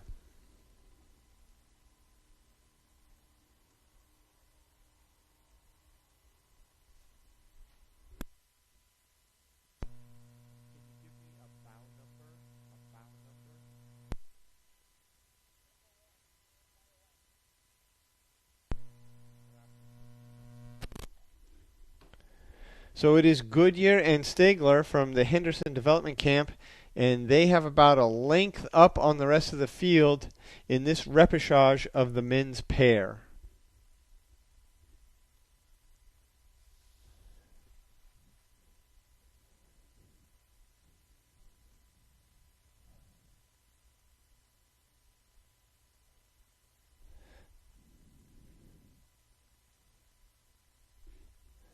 We're looking back at the other Henderson boat of Walter and Putnam, and on the far side that is Hales and Konecki.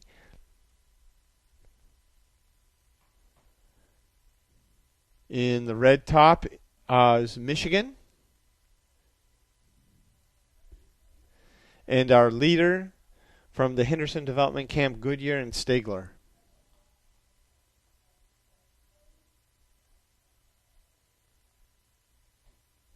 These guys just punching it along, doing a nice job.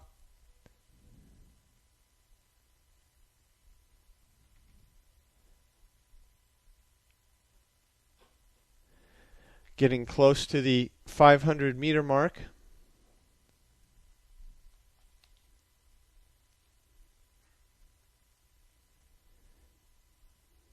We're going to go to the finish camera now. Camera on top of the finish tower.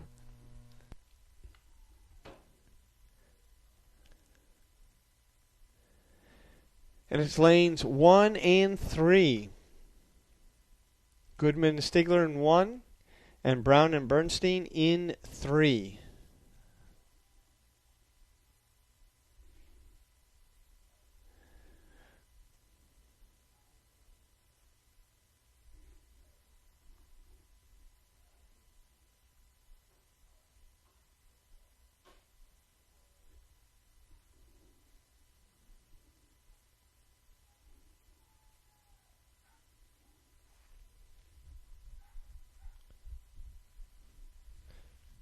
About 300 meters to go. The leaders are pretty clear. Second place is actually pretty clear also. They are pairs, so many things can happen. Very difficult boat to row. And college-age athletes don't get to spend a lot of time in pairs. It's usually a summertime endeavor.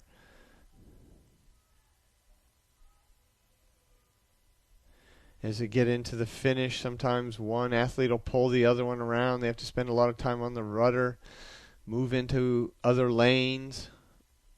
Today we're looking at some pretty good steering, it would appear. People staying in their lanes even as the ratings are coming up.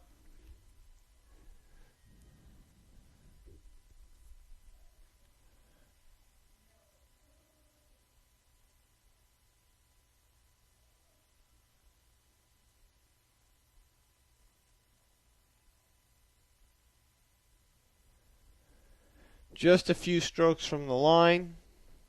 It is Goodman and Stigler.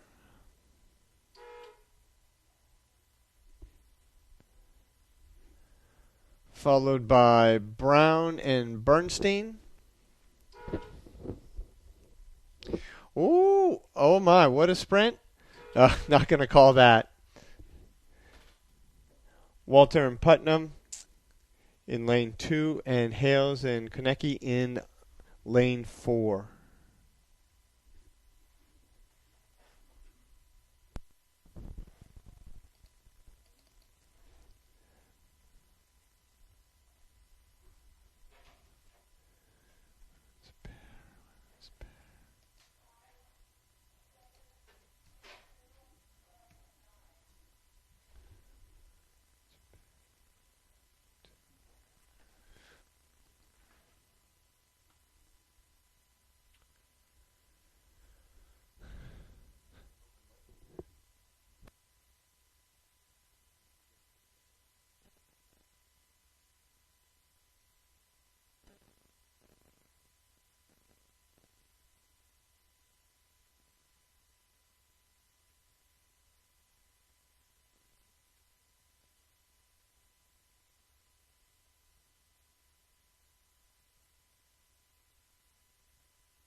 On the course right now is the U23 women's pair rep. Lane 1 from Badger Development Camp is Whitehouse and Schmid. Y Quad Cities in Lane 2, Parker and Rusher. Lane 3, unaffiliated, Doonan and Solms. Lane 4, unaffiliated, Briggs and Johnson. These races are coming at you every 7 minutes, so we get up there as fast as we can. But we are at the 1,000-meter mark. And it is Lane 3, Doonan and Solms out in front. Leading Lane 4, unaffiliated, Briggs and Johnson. And Lane 2, Y Quad Cities, Parker and Rusher.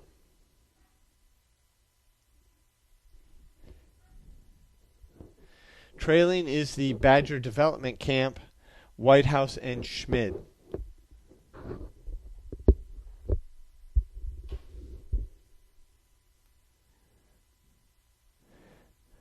The battle looks to be for second place. The unaffiliated boat on the outside, Doonan and Solomons out in front.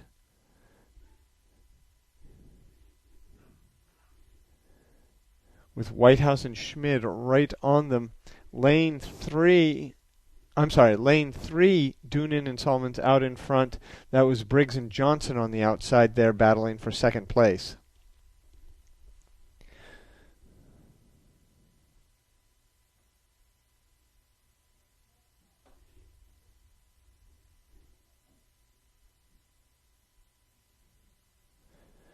They seem to keep opening up their advantage, but this race is tight. Lane 2, Parker and Rusher from Y Quad Cities. Lane 4, Briggs and Johnson. They are trailing by a couple boats of open water behind Whitehouse and Schmid as we get close to the 500-meter mark.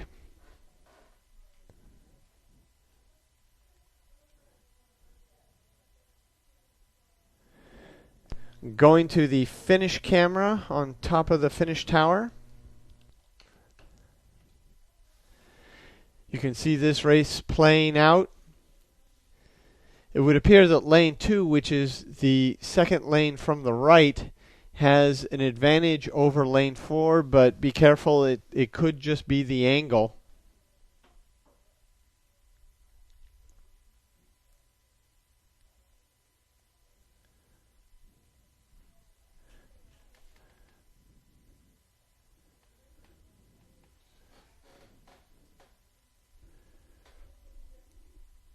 But there's no question that lane 3, Doonan and Solomon, is out front.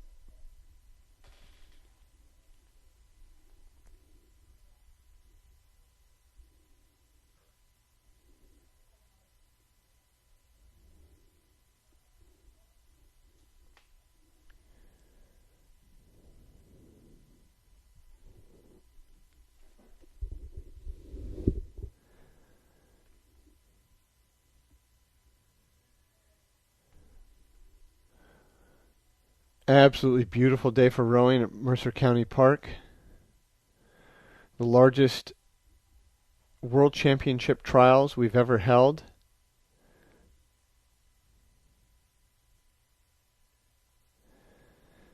Though unaffiliated, they appear to be rowing with University of Pennsylvania blades, our leaders of Noonan and Solms. Doing a nice job out front, controlling the boat very nicely.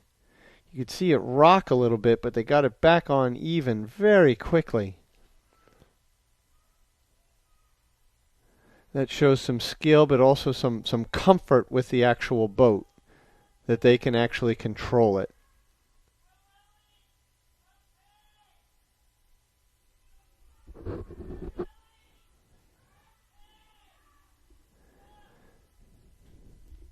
With just a few strokes to the line, it is Noonan and Solms,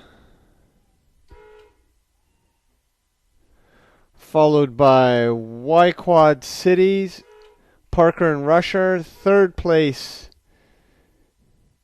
is Briggs and Johnson. Fourth will be Whitehouse and Schmid. and that is the women's pair repechage. Up next is U23 men's lightweight pair repechage.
Up next will be the U23 men's lightweight pair rep.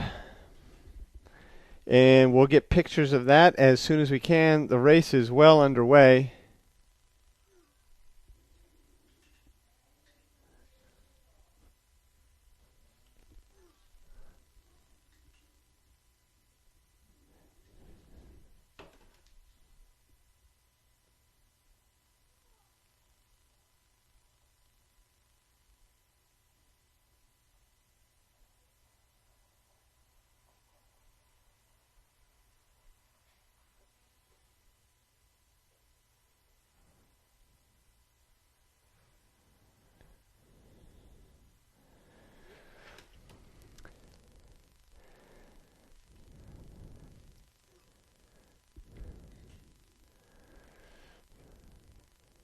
So the men's lightweight pair rep, again, these races are coming at us fast and furious every 7 minutes, so we'll get up there when we can, but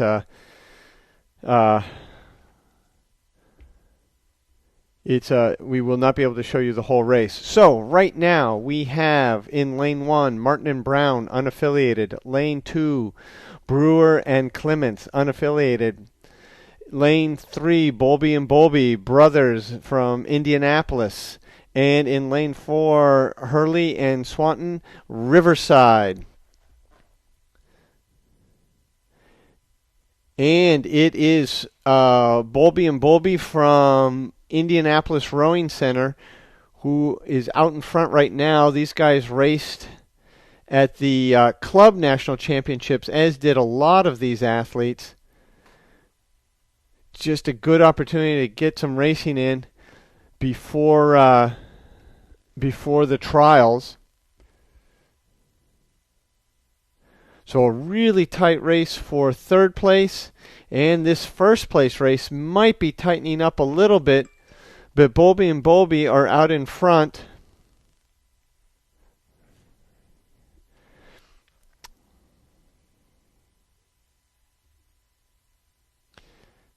They look like they are doing a good job out in front, pushing back their closest competitor, but you can see lane 1, Martin and Brown coming up a little bit.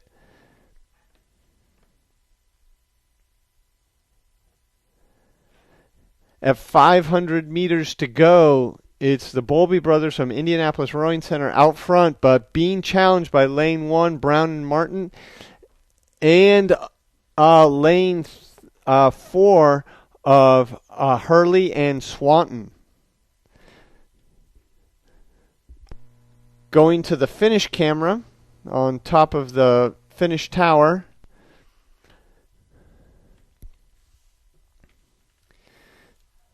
We can see that this race is tightening up between lane 3 and lane 4. Bowlby and Bowlby from Indianapolis Rowing Center, and from Riverside, Hurley and Swanton. Lanes 3 and 4 getting a little bit closer. We'll see as they come into view who is still in the lead. I'd give it to Bowlby and Bowlby right now. Buoys went from yellow to red, which means 250 meters to go.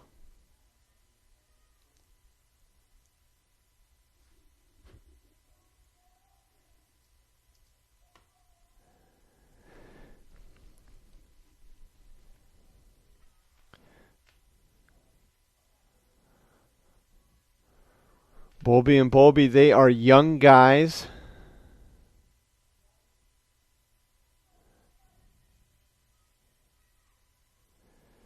Lane one, laying it down now. Martin and Brown, rowing unaffiliated. They have come up significantly. And it looks like they not in first place. Holy smokes, this race is tightening up. And at the line, wow, it is Bowlby and Bowlby, second and third. Go to herenow.com to find out. But you know what? In just a moment, I'll probably be able to tell you. What a great race. Bowlby and Bowlby held it out front for a long time. And they did win in 7:28.26.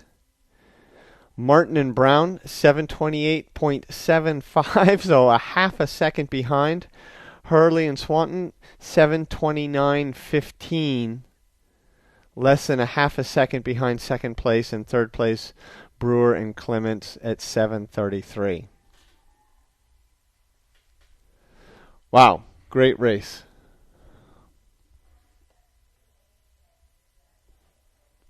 Next up will be the U23 men's lightweight single repechage.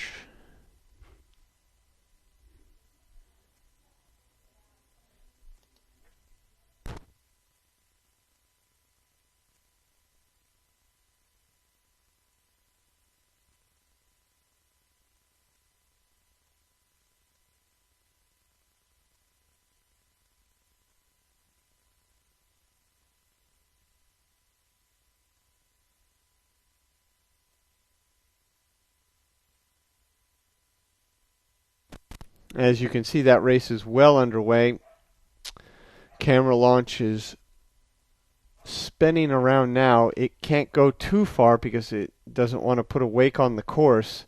So it has to go up maybe just above the 1,000, stop, and wait for the race to come to it.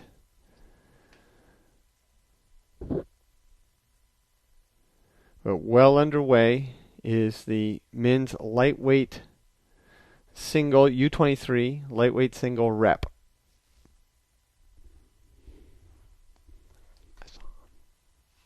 Thank you.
Well underway at the 1,000-meter mark is the men's light single rep. Lane 2, Harrison Malik, rowing for Saugatuck. Appears to be out in front. Lane 1, from Conshohocken is Matt Twerwich. Lane 3 is Jasper Liu from Undine Barge. And from Row America Rye in lane 4 is Kiefer Mueller. There's lanes 1 and 3, Matt and Jasper.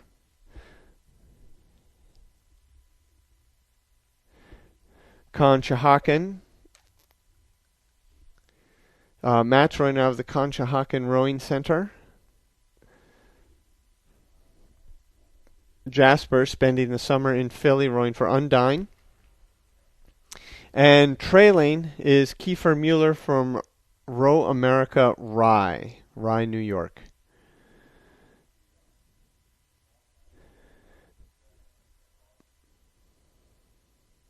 It's Jasper.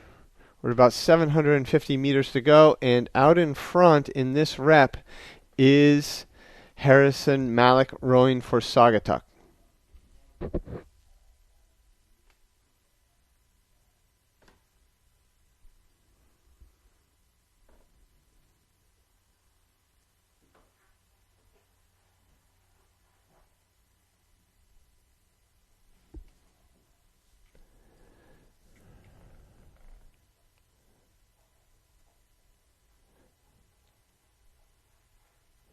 Rowing very comfortably out in front, just keeping an eye on his competitors, which is easy to do when you have open water on the field. Going to the finish tower.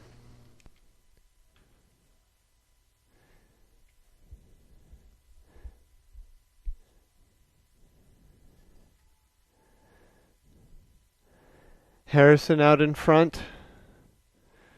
Looks like Jasper in second place.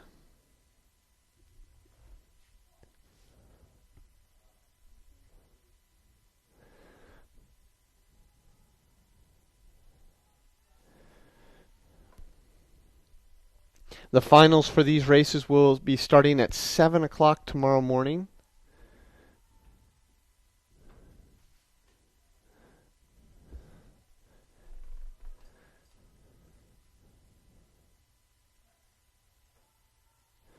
These athletes started with a time trial on Monday. Some went through heats. Some are doing their reps now and will go into the finals tomorrow.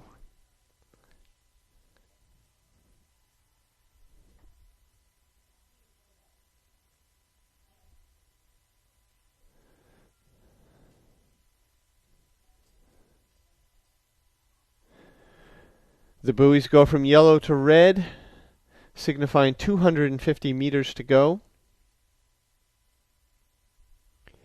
And Harrison Malik out in front comfortably, watching the race behind him unfold between Matt Turwich from Conshohocken and Jasper Liu from Undine Barge Development Camp. I have to give second place to Jasper Liu right now.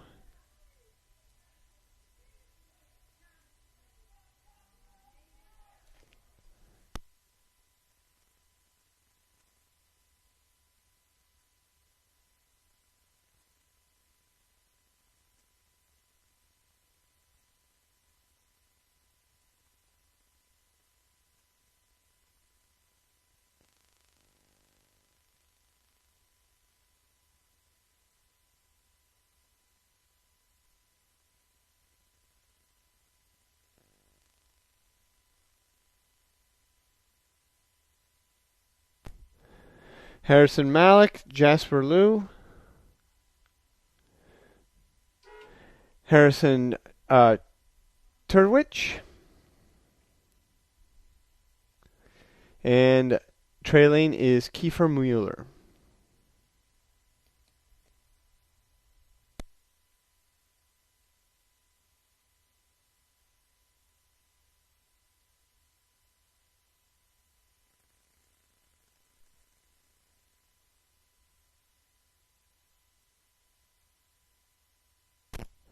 Next up will be the U23 women's lightweight single semifinal 1.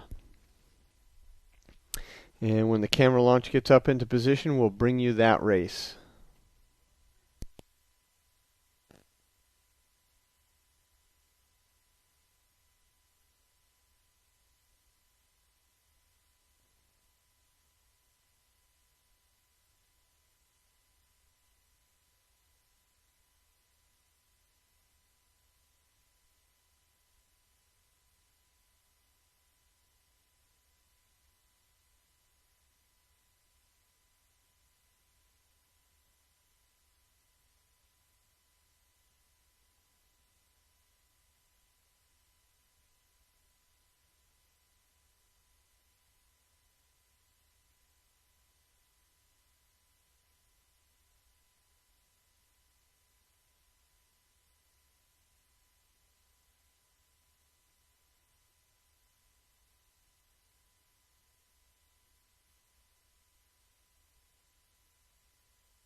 Jennifer McIlvaine from Craftsbury in the lead now. The top two progress, so she and Anna Cruz look to be in the best position to progress.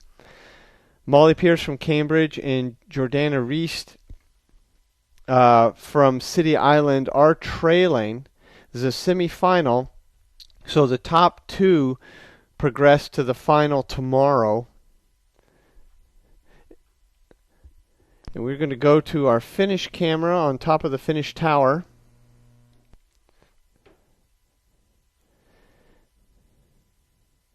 Get a little different perspective.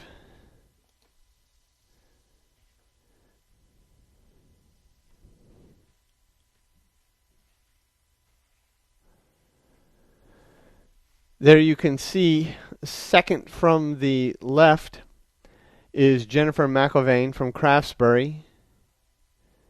She and Anna Cruz are well ahead of Molly Pierce from Cambridge and Jordana Reist. This is a semifinal. Top two progress.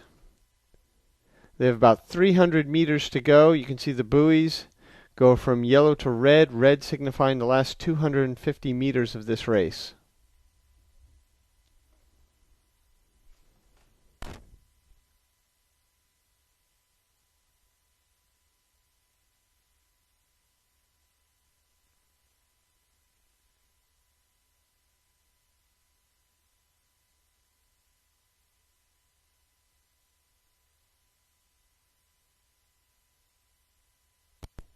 So at the moment, the only real question is who's going to get the priority lane in the final. Jennifer McIlvaine or Anna Cruz? Is Anna willing to fight for that middle lane for tomorrow morning's race, or is she going to just finish this off and maintain her second or comfortable second place to make sure she makes it into the final?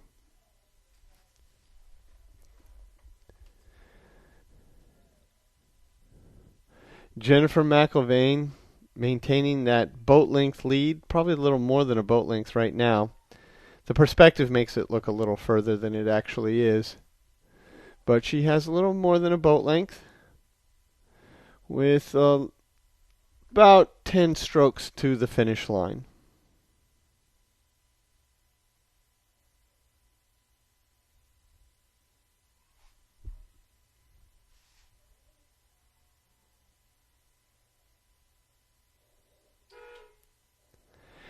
And that is the margin they maintain for the last 1,000 meters. We'll see what happens tomorrow morning in the final.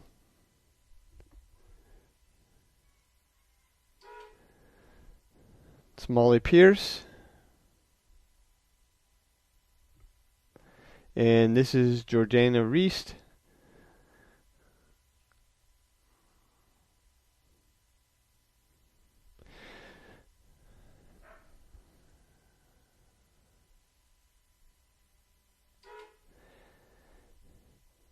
Next up is semifinal 2. So we will see who Ms. McIlvaine and Ms. Cruz will be racing against tomorrow morning. Races start at 7 o'clock.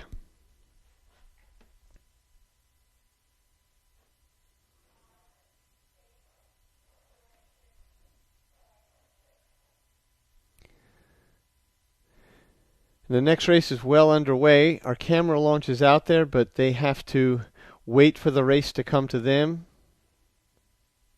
They don't want to get so far up that they put a wake on the course. So as soon as we get a picture from the camera launch, we'll go to it. And here we go. Lane 1, rowing for GMS. Lane 1 will be closest to the camera boat, is Alexandria Salazar. Lane 2, rowing for Riverside, is Emma Betul. Lane 3, Helena Riddle for Cambridge. Lane 4 is Bridget Kennedy for Narragansett.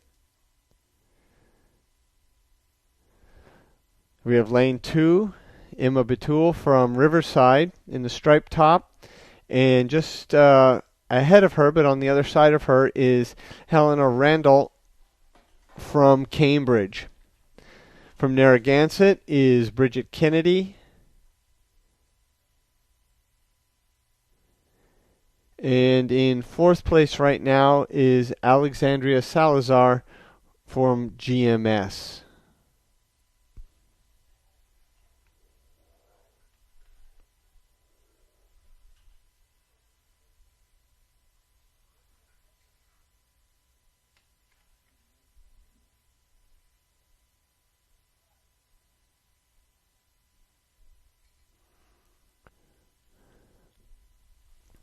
Top two progress, and it's looking very comfortable right now. I use that term loosely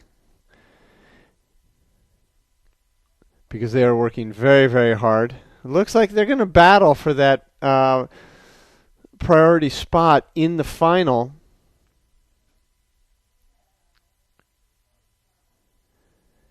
When we had the Youth National Championships here a while ago, Austin Hack, the stroke of the Olympic men's 8, was the commencement speaker, if you will. And he talked about how rowing looks so beautiful and it looks so easy. But he says, when you're doing it, it's rather ugly. And it's not always pretty. It's a lot of hard work. And that doesn't necessarily feel beautiful. I mean, as nice as these two are rowing, they're working incredibly hard. The boat may be a little bit tippy, like on that stroke. Oh, she lost 2 or 3 seats on that stroke. Sometimes it is ugly.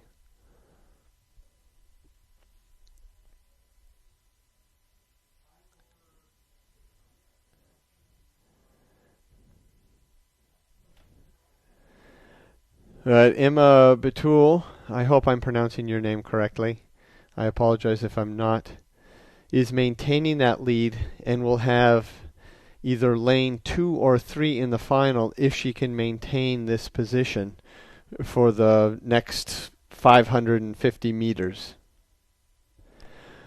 Going to the finish tower shot. You can see the two in the middle of the course battling it out.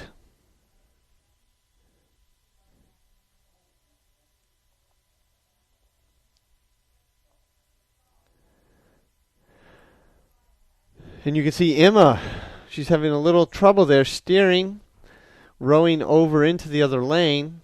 She's not impeding progress. She was going to start to impede progress, so the referee encouraged her to get back into her lane.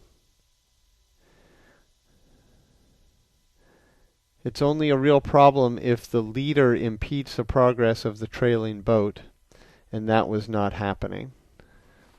Or it did not appear from where we were, but the referee obviously has a much better view than we do.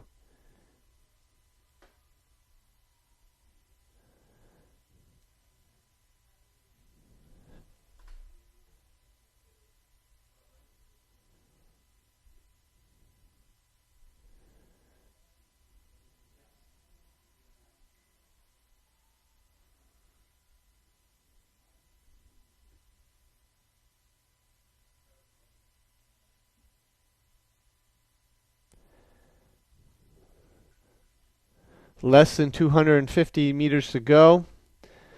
And once Miss Batul got back in her lane, she's sort of taken off here. Helena Randall in lane 3 is now trailing by open water.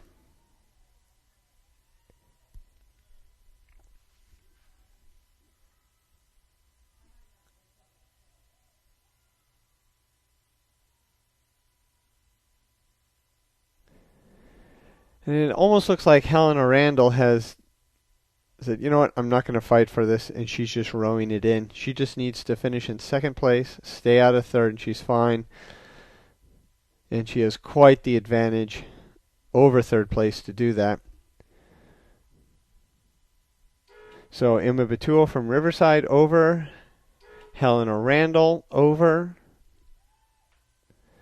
and coming up shortly will be Bridget Kennedy from Narragansett.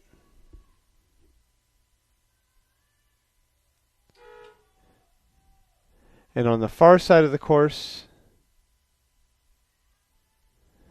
will be Alexandra Salazar in fourth place.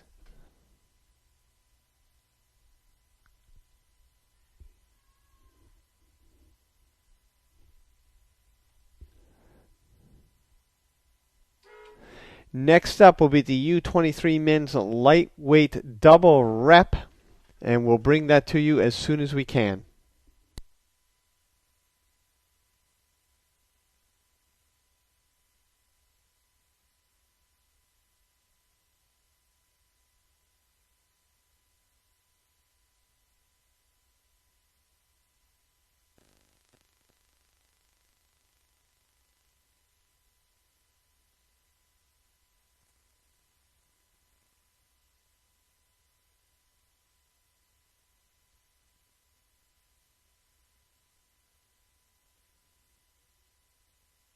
The U23 men's lightweight double rep. And there it goes, and there it is back.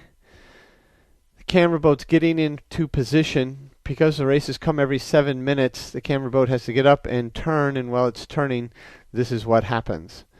So as soon as they get going with the race, as they appear to be just about now, we should have some decent moving pictures. 3 boats in this race.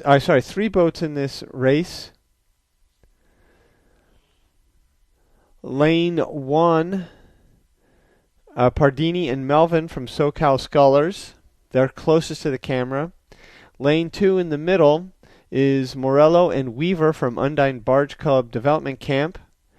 And on the far side in lane 3 is Cowenhoven and Kanopka from Undine Barge.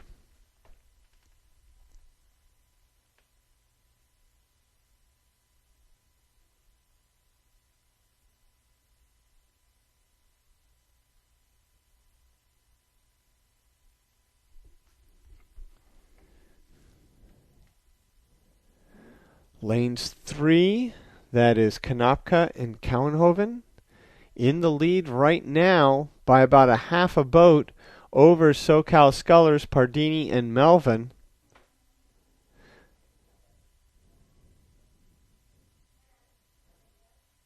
Coming up on 750 meters to go. SoCal Scullers on the move a little bit, but a half a boat down. Again, being the lead boat, you can see what's going on a lot easier than being in the trailing boat for obvious reasons. And if somebody's coming at you, you can take a little push and get it going. And push that other boat back, which they have done. There's that bow, but it is half to 3/4 of a boat length behind our leaders of Pardini, or of Cowenhoven and Kanopka.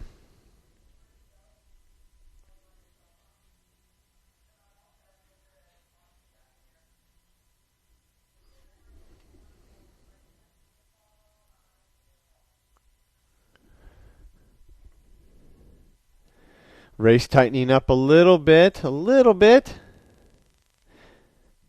With 550 meters to go, 500 meters to go, we go to the finish camera.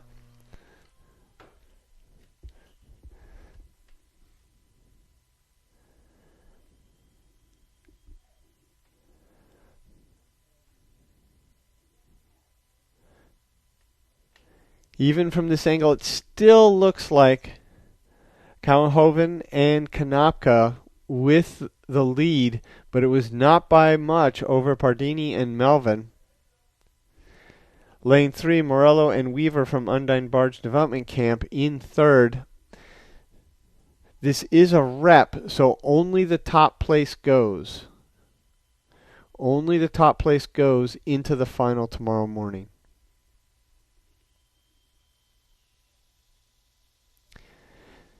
They're into the last 250 now. The boat on the left-hand side, lower left, is Cowenhoven and Kanopka. And it looks as if they are maintaining that lead.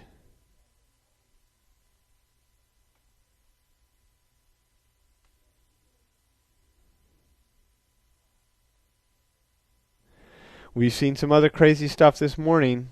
A lead at the 250 is not a guarantee.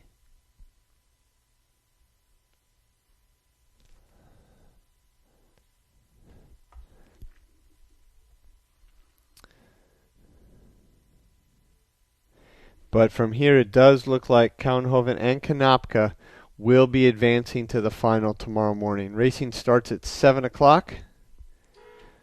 Nice job.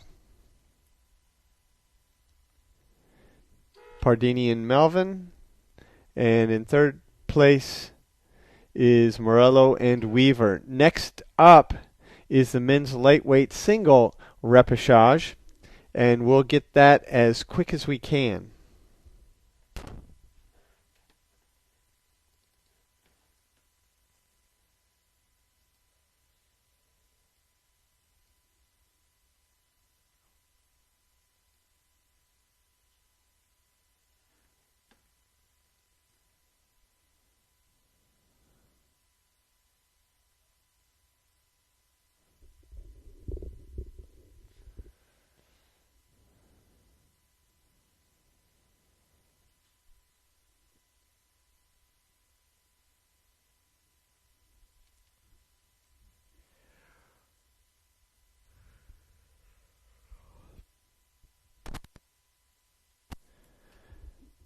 Men's lightweight single rep is underway. We'll get you that as soon as we can. The camera boat can only go so far up. We don't want to wake out the field, so it stops well early of the race coming towards it. We're on 7-minute center, so it can't get that far, just above the 1,000-meter mark.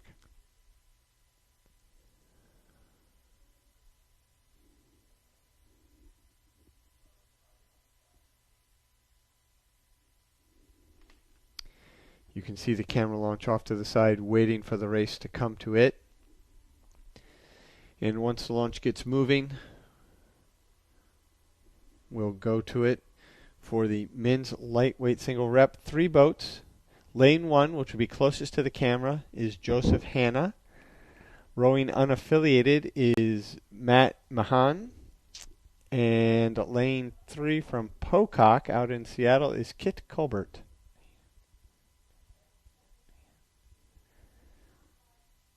And right now it looks like Matt Mahan out in front.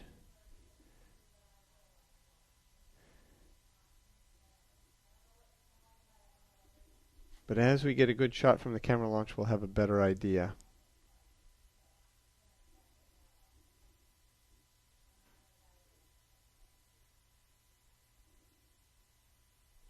That's lane 1, Joseph Hanna from Riverside in the distinctive blue and white striped jersey and oars.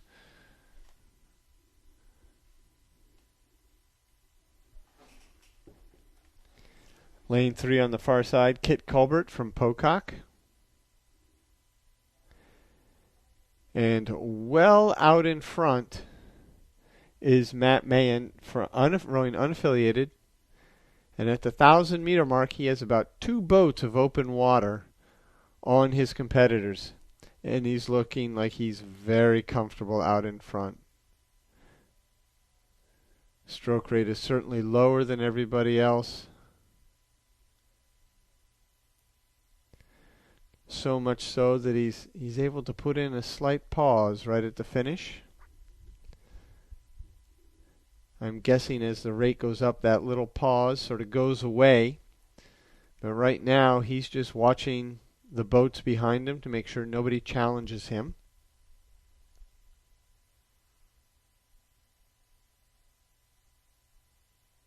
You see these athletes rowing at a higher rating, trying to catch him.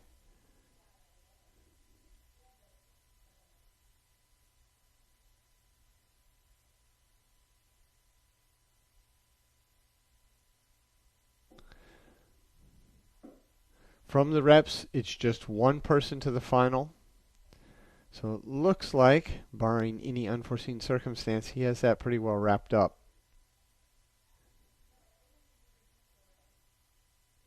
Looks very comfortable out front right now.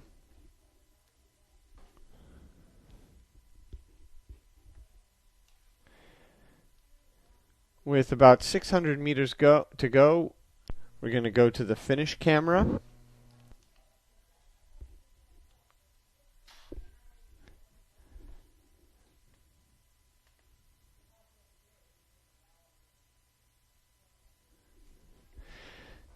This is the largest world trials U.S. rowing has ever held.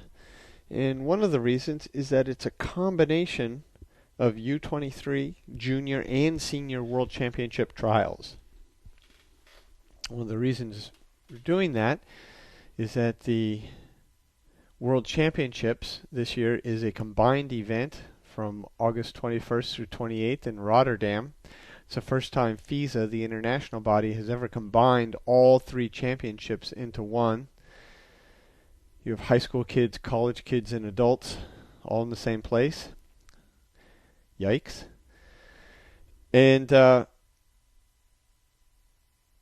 regatta happens over that week, but not all the finals are on the last day of the regatta. So if you are following a specific team or your favorite rower, make sure you know what days they are racing. He's looking at the schedule. It's quite something. And the finals is spread out over a few days. U.S. Rowing will have communications staff members there bringing you reports from the venue every day. So you can follow at usrowing.org.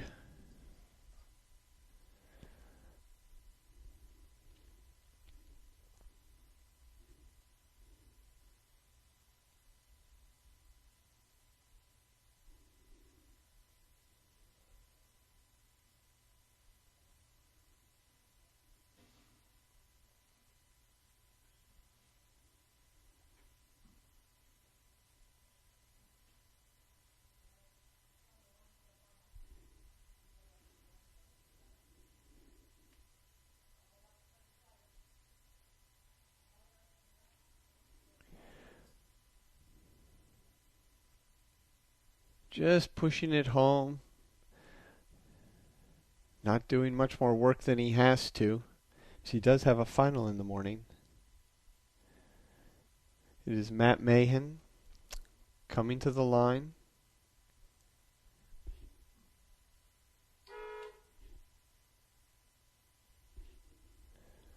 Followed by Kit Colbert.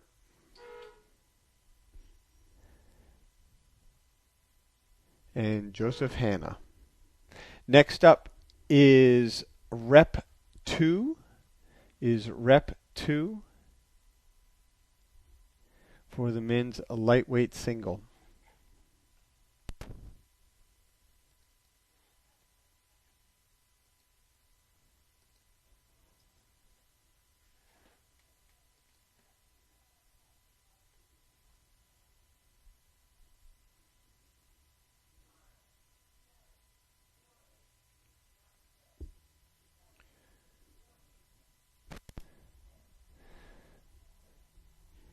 Some shaky shots. They won't get good until the athletes get closer to the launch. This is the men's lightweight single, Rep 2. It is not U23. It's just straight up men's single.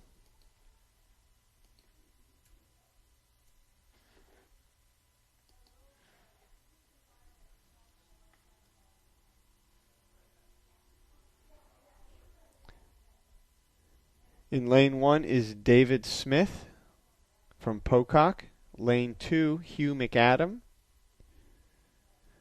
We're going to go to that shot now. That's Hugh McAdam out in front in the yellow boat and the green and white top. And rowing for Craftsbury. And lane 3 on the far side is Jack Devlin rowing unaffiliated.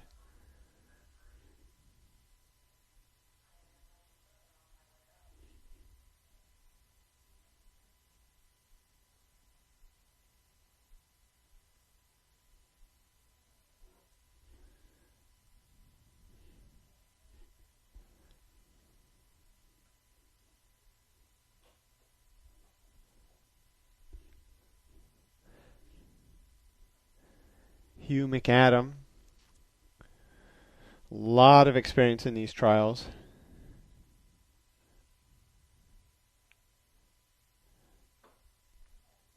Out in front.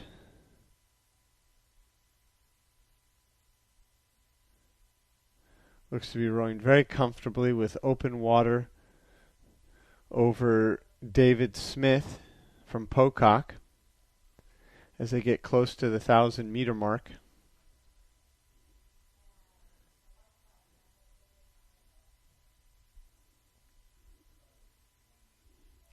David Smith with open water over Jack Devlin. Top place goes to the final tomorrow morning. Racing starts at 7 o'clock. That is Jack Devlin rowing unaffiliated, David Smith from Pocock, and Hugh McAdam from Craftsbury.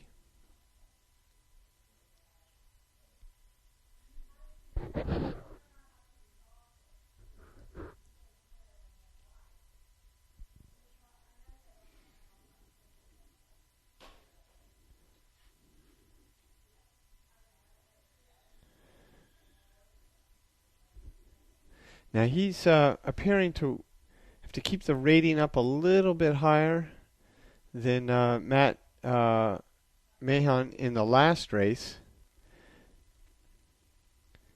But he doesn't look like he's particularly stressed.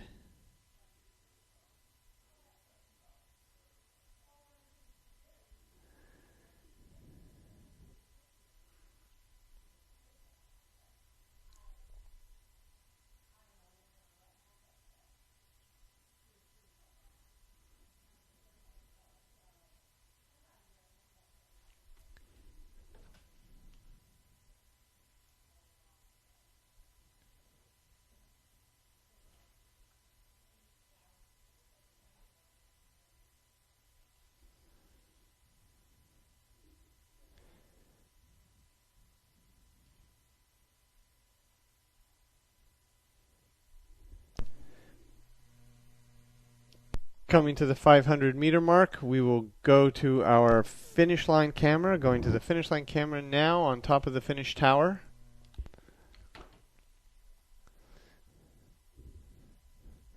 Hugh McAdam out in front comfortably and will be advancing to the final tomorrow morning.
Buoys changing from yellow to red, signifying the last 250 meters.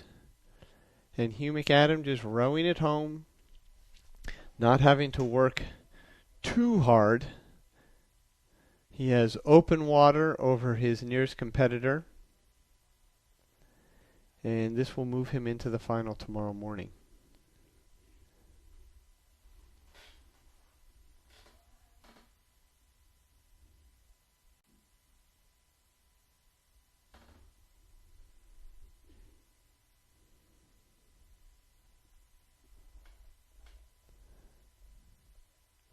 There's about 10 strokes to go.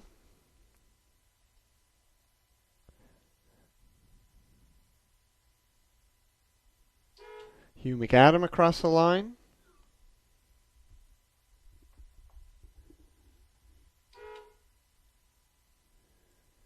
It's David Smith from Pocock.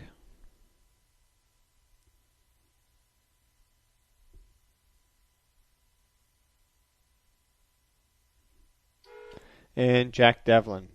Up next, are the women in our repechage lightweight single, and we'll bring that to you as soon as we can.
All right, the picture's going to come and go a little bit, but it is women's lightweight rep 1. Winner goes to the final. In lane 1, closest to the camera boat is Sydney Taylor from Pokark.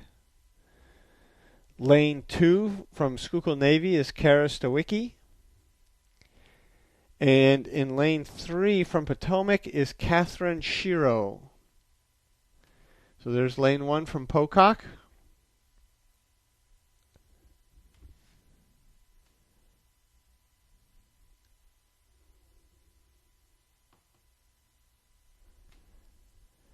And Potomac in the red top, Catherine Shiro.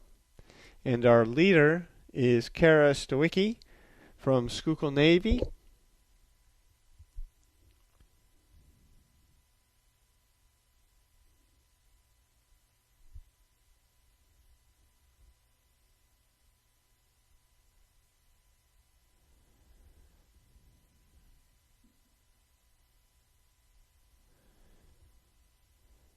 And she has open water on her nearest competitor.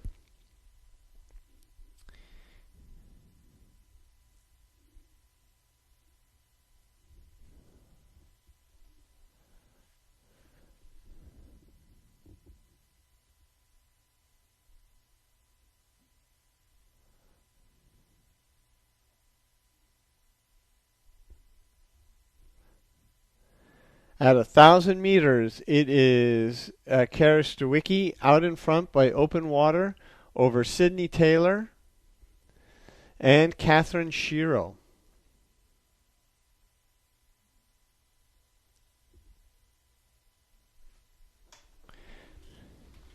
As we've seen in a few of these races this morning, all she has to do is maintain position, watch the racers behind her, not expend too much energy because she does have a final tomorrow morning. See Miss Shiro rowing a little higher than Kara.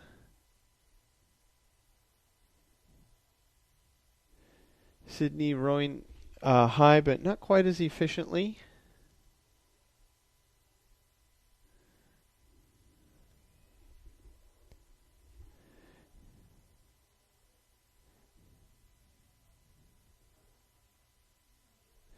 And Kara Stowicki just getting a good solid piece in. I'd be surprised if she sprinted very hard at all, unless she's challenged by either one of the other rowers, which with this much open water is a little unlikely. She just has to do what she needs to do to get across the line first. She will be racing tomorrow morning. Racing starts at 7 o'clock. At this massive trials event. 42 different programs represented over the course of this week at these trials. That's a record for U.S. rowing, and it's very nice to see.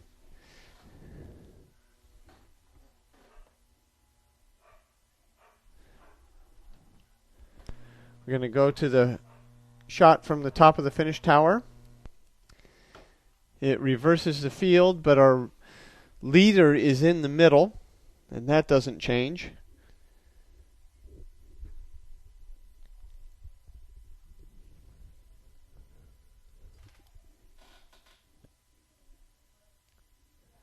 Less than 500 meters to go.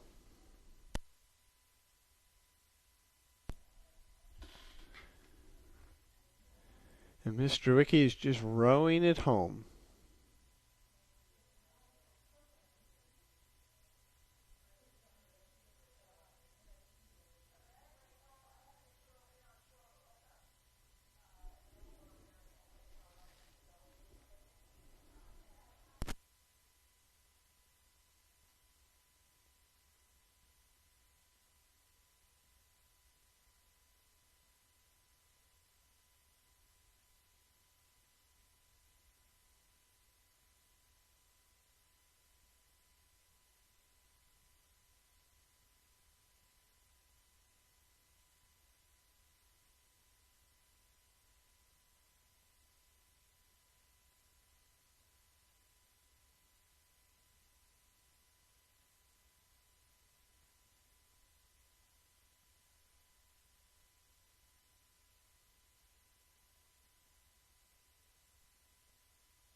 With about 100 meters to go, it is Kara Stawicki out in front rowing for Schuylkill Navy, followed by Catherine Shiro from Potomac, and in third right now is Sydney Taylor from Pocock.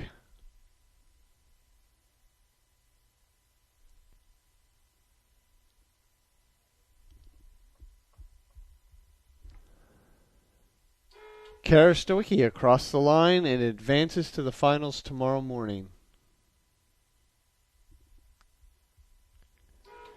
Catherine Shiro and Sydney Taylor. Up next, the last two races of the day are semifinals, so top two advance. U23 women's double. And one of those races, the first semifinal, is underway right now. They're both 4-boat races. And we will bring them to you as soon as we can.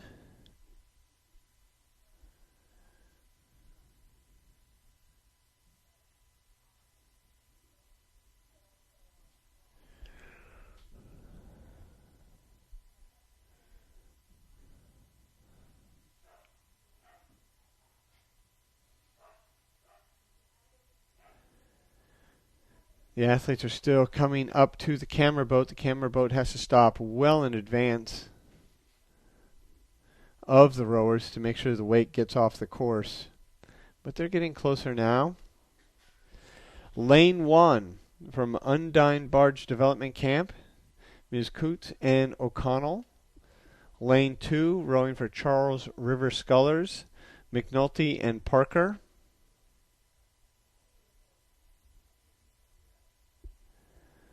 Lane 3, rowing for Arion, is Sothkek and Rigothi. And in lane 4, rowing unaffiliated, is Stonehill and Goodman.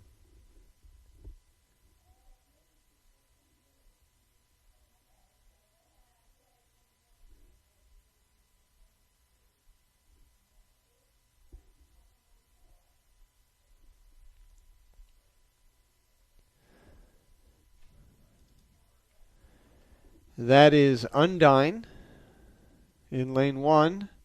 struggling a little bit in this race. And at the 1,000-meter mark, that is Arion and the unaffiliated boat on the outside with our leader, Charles River Scullers, McNulty, and Parker. And they have about a boat length on the field.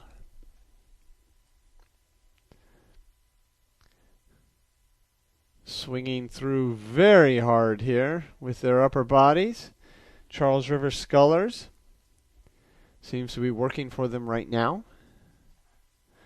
Top two finishers go to the final, so here's the battle.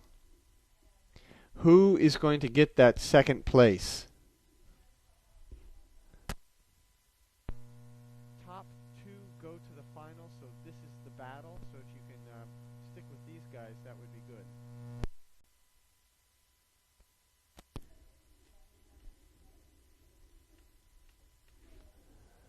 So Arion and unaffiliated battling it out.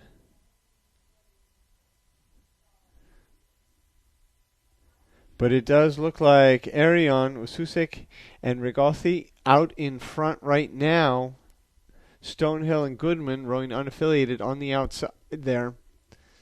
Not able to keep the pace as we have about 600 meters to go in semifinal 1.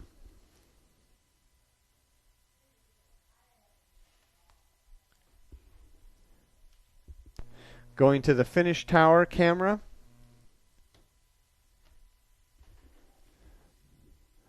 The battle is closest to us, lanes 3 and 4, but it looks like it might be over. And this is semifinal 1. We have semifinal 2 coming up after this race.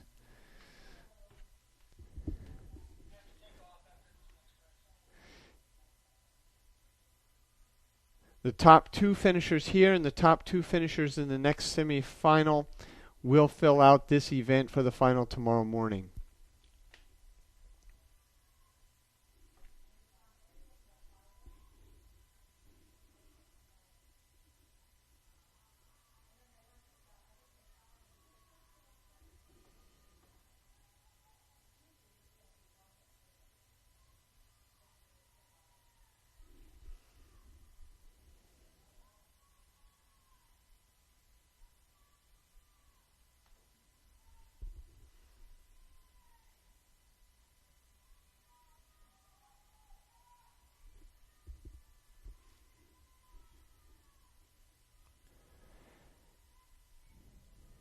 The third 500 meters really spaced them out. As they come into the last 250 meters of the race, they've spaced out even more. Pretty clear who our top two finishers are going to be.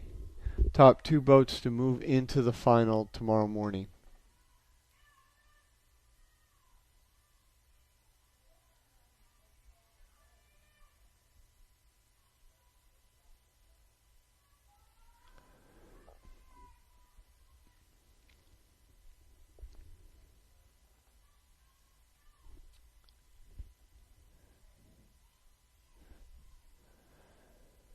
And it is Charles River Scullers across the line.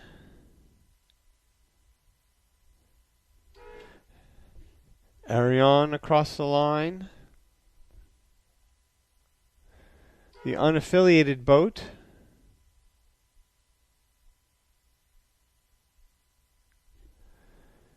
And bringing up fourth place will be the Undine Barge Development Camp. The last race is semifinal 2, and it will be up in just a moment.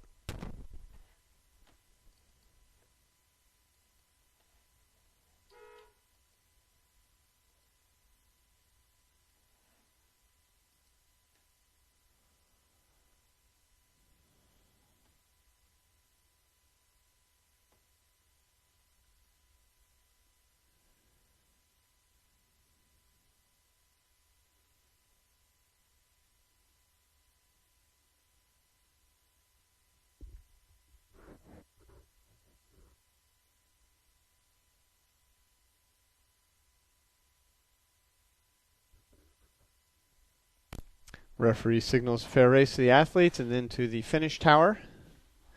That one is in the books. And up next is semifinal 2. I have a frozen shot.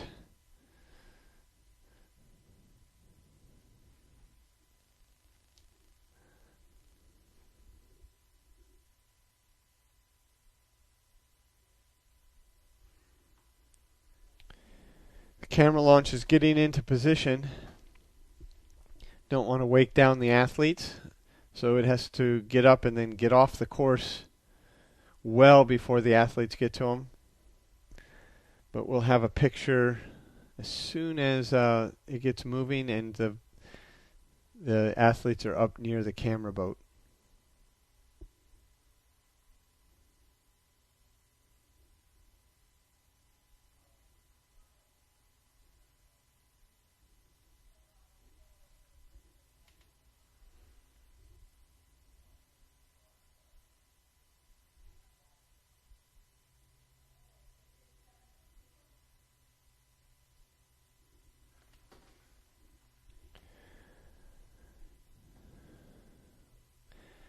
Again, top 2 go to the final, and out in front right now is the Calfels sisters, Eliza and Emily,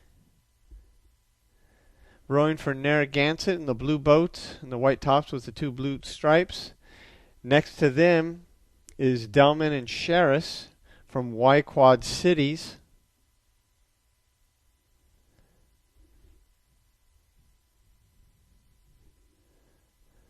Top 2, now they just may be racing for lane placement.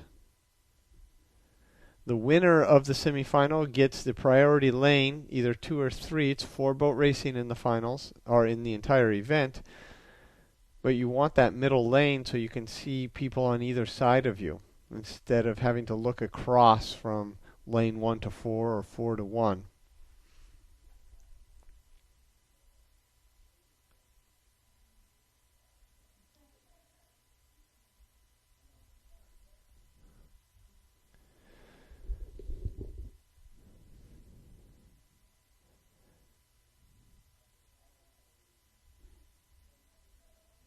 But it looks like the Calfel sisters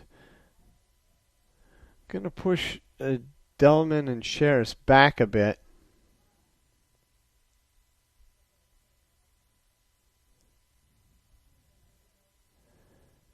Sort of asserts a little bit of dominance here.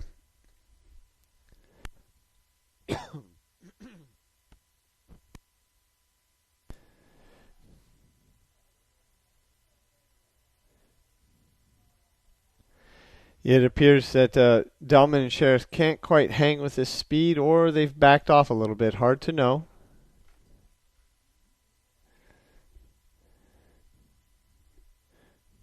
Trailing is Tracy and Harrison rowing unaffiliated. And Votes and Chokusek from the Seattle area.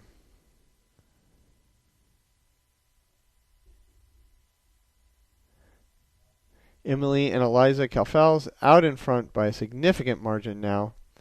That third 500 just pushed themselves away from Y Quad Cities and everybody else.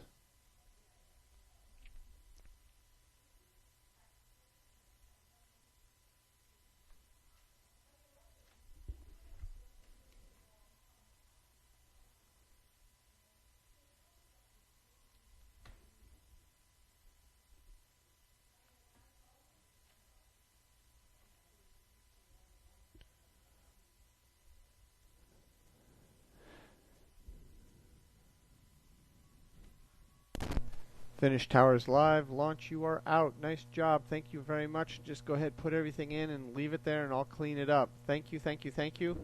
Racing tomorrow is at 7 o'clock. Doesn't go nearly as long, but 7 o'clock tomorrow morning. Thank you. See you then.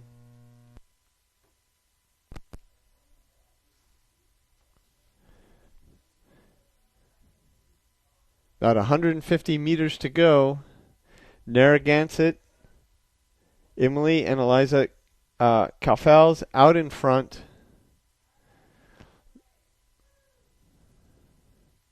The second boat to advance to the finals tomorrow, all things being equal, is Y Quad Cities, Delman and Sherris.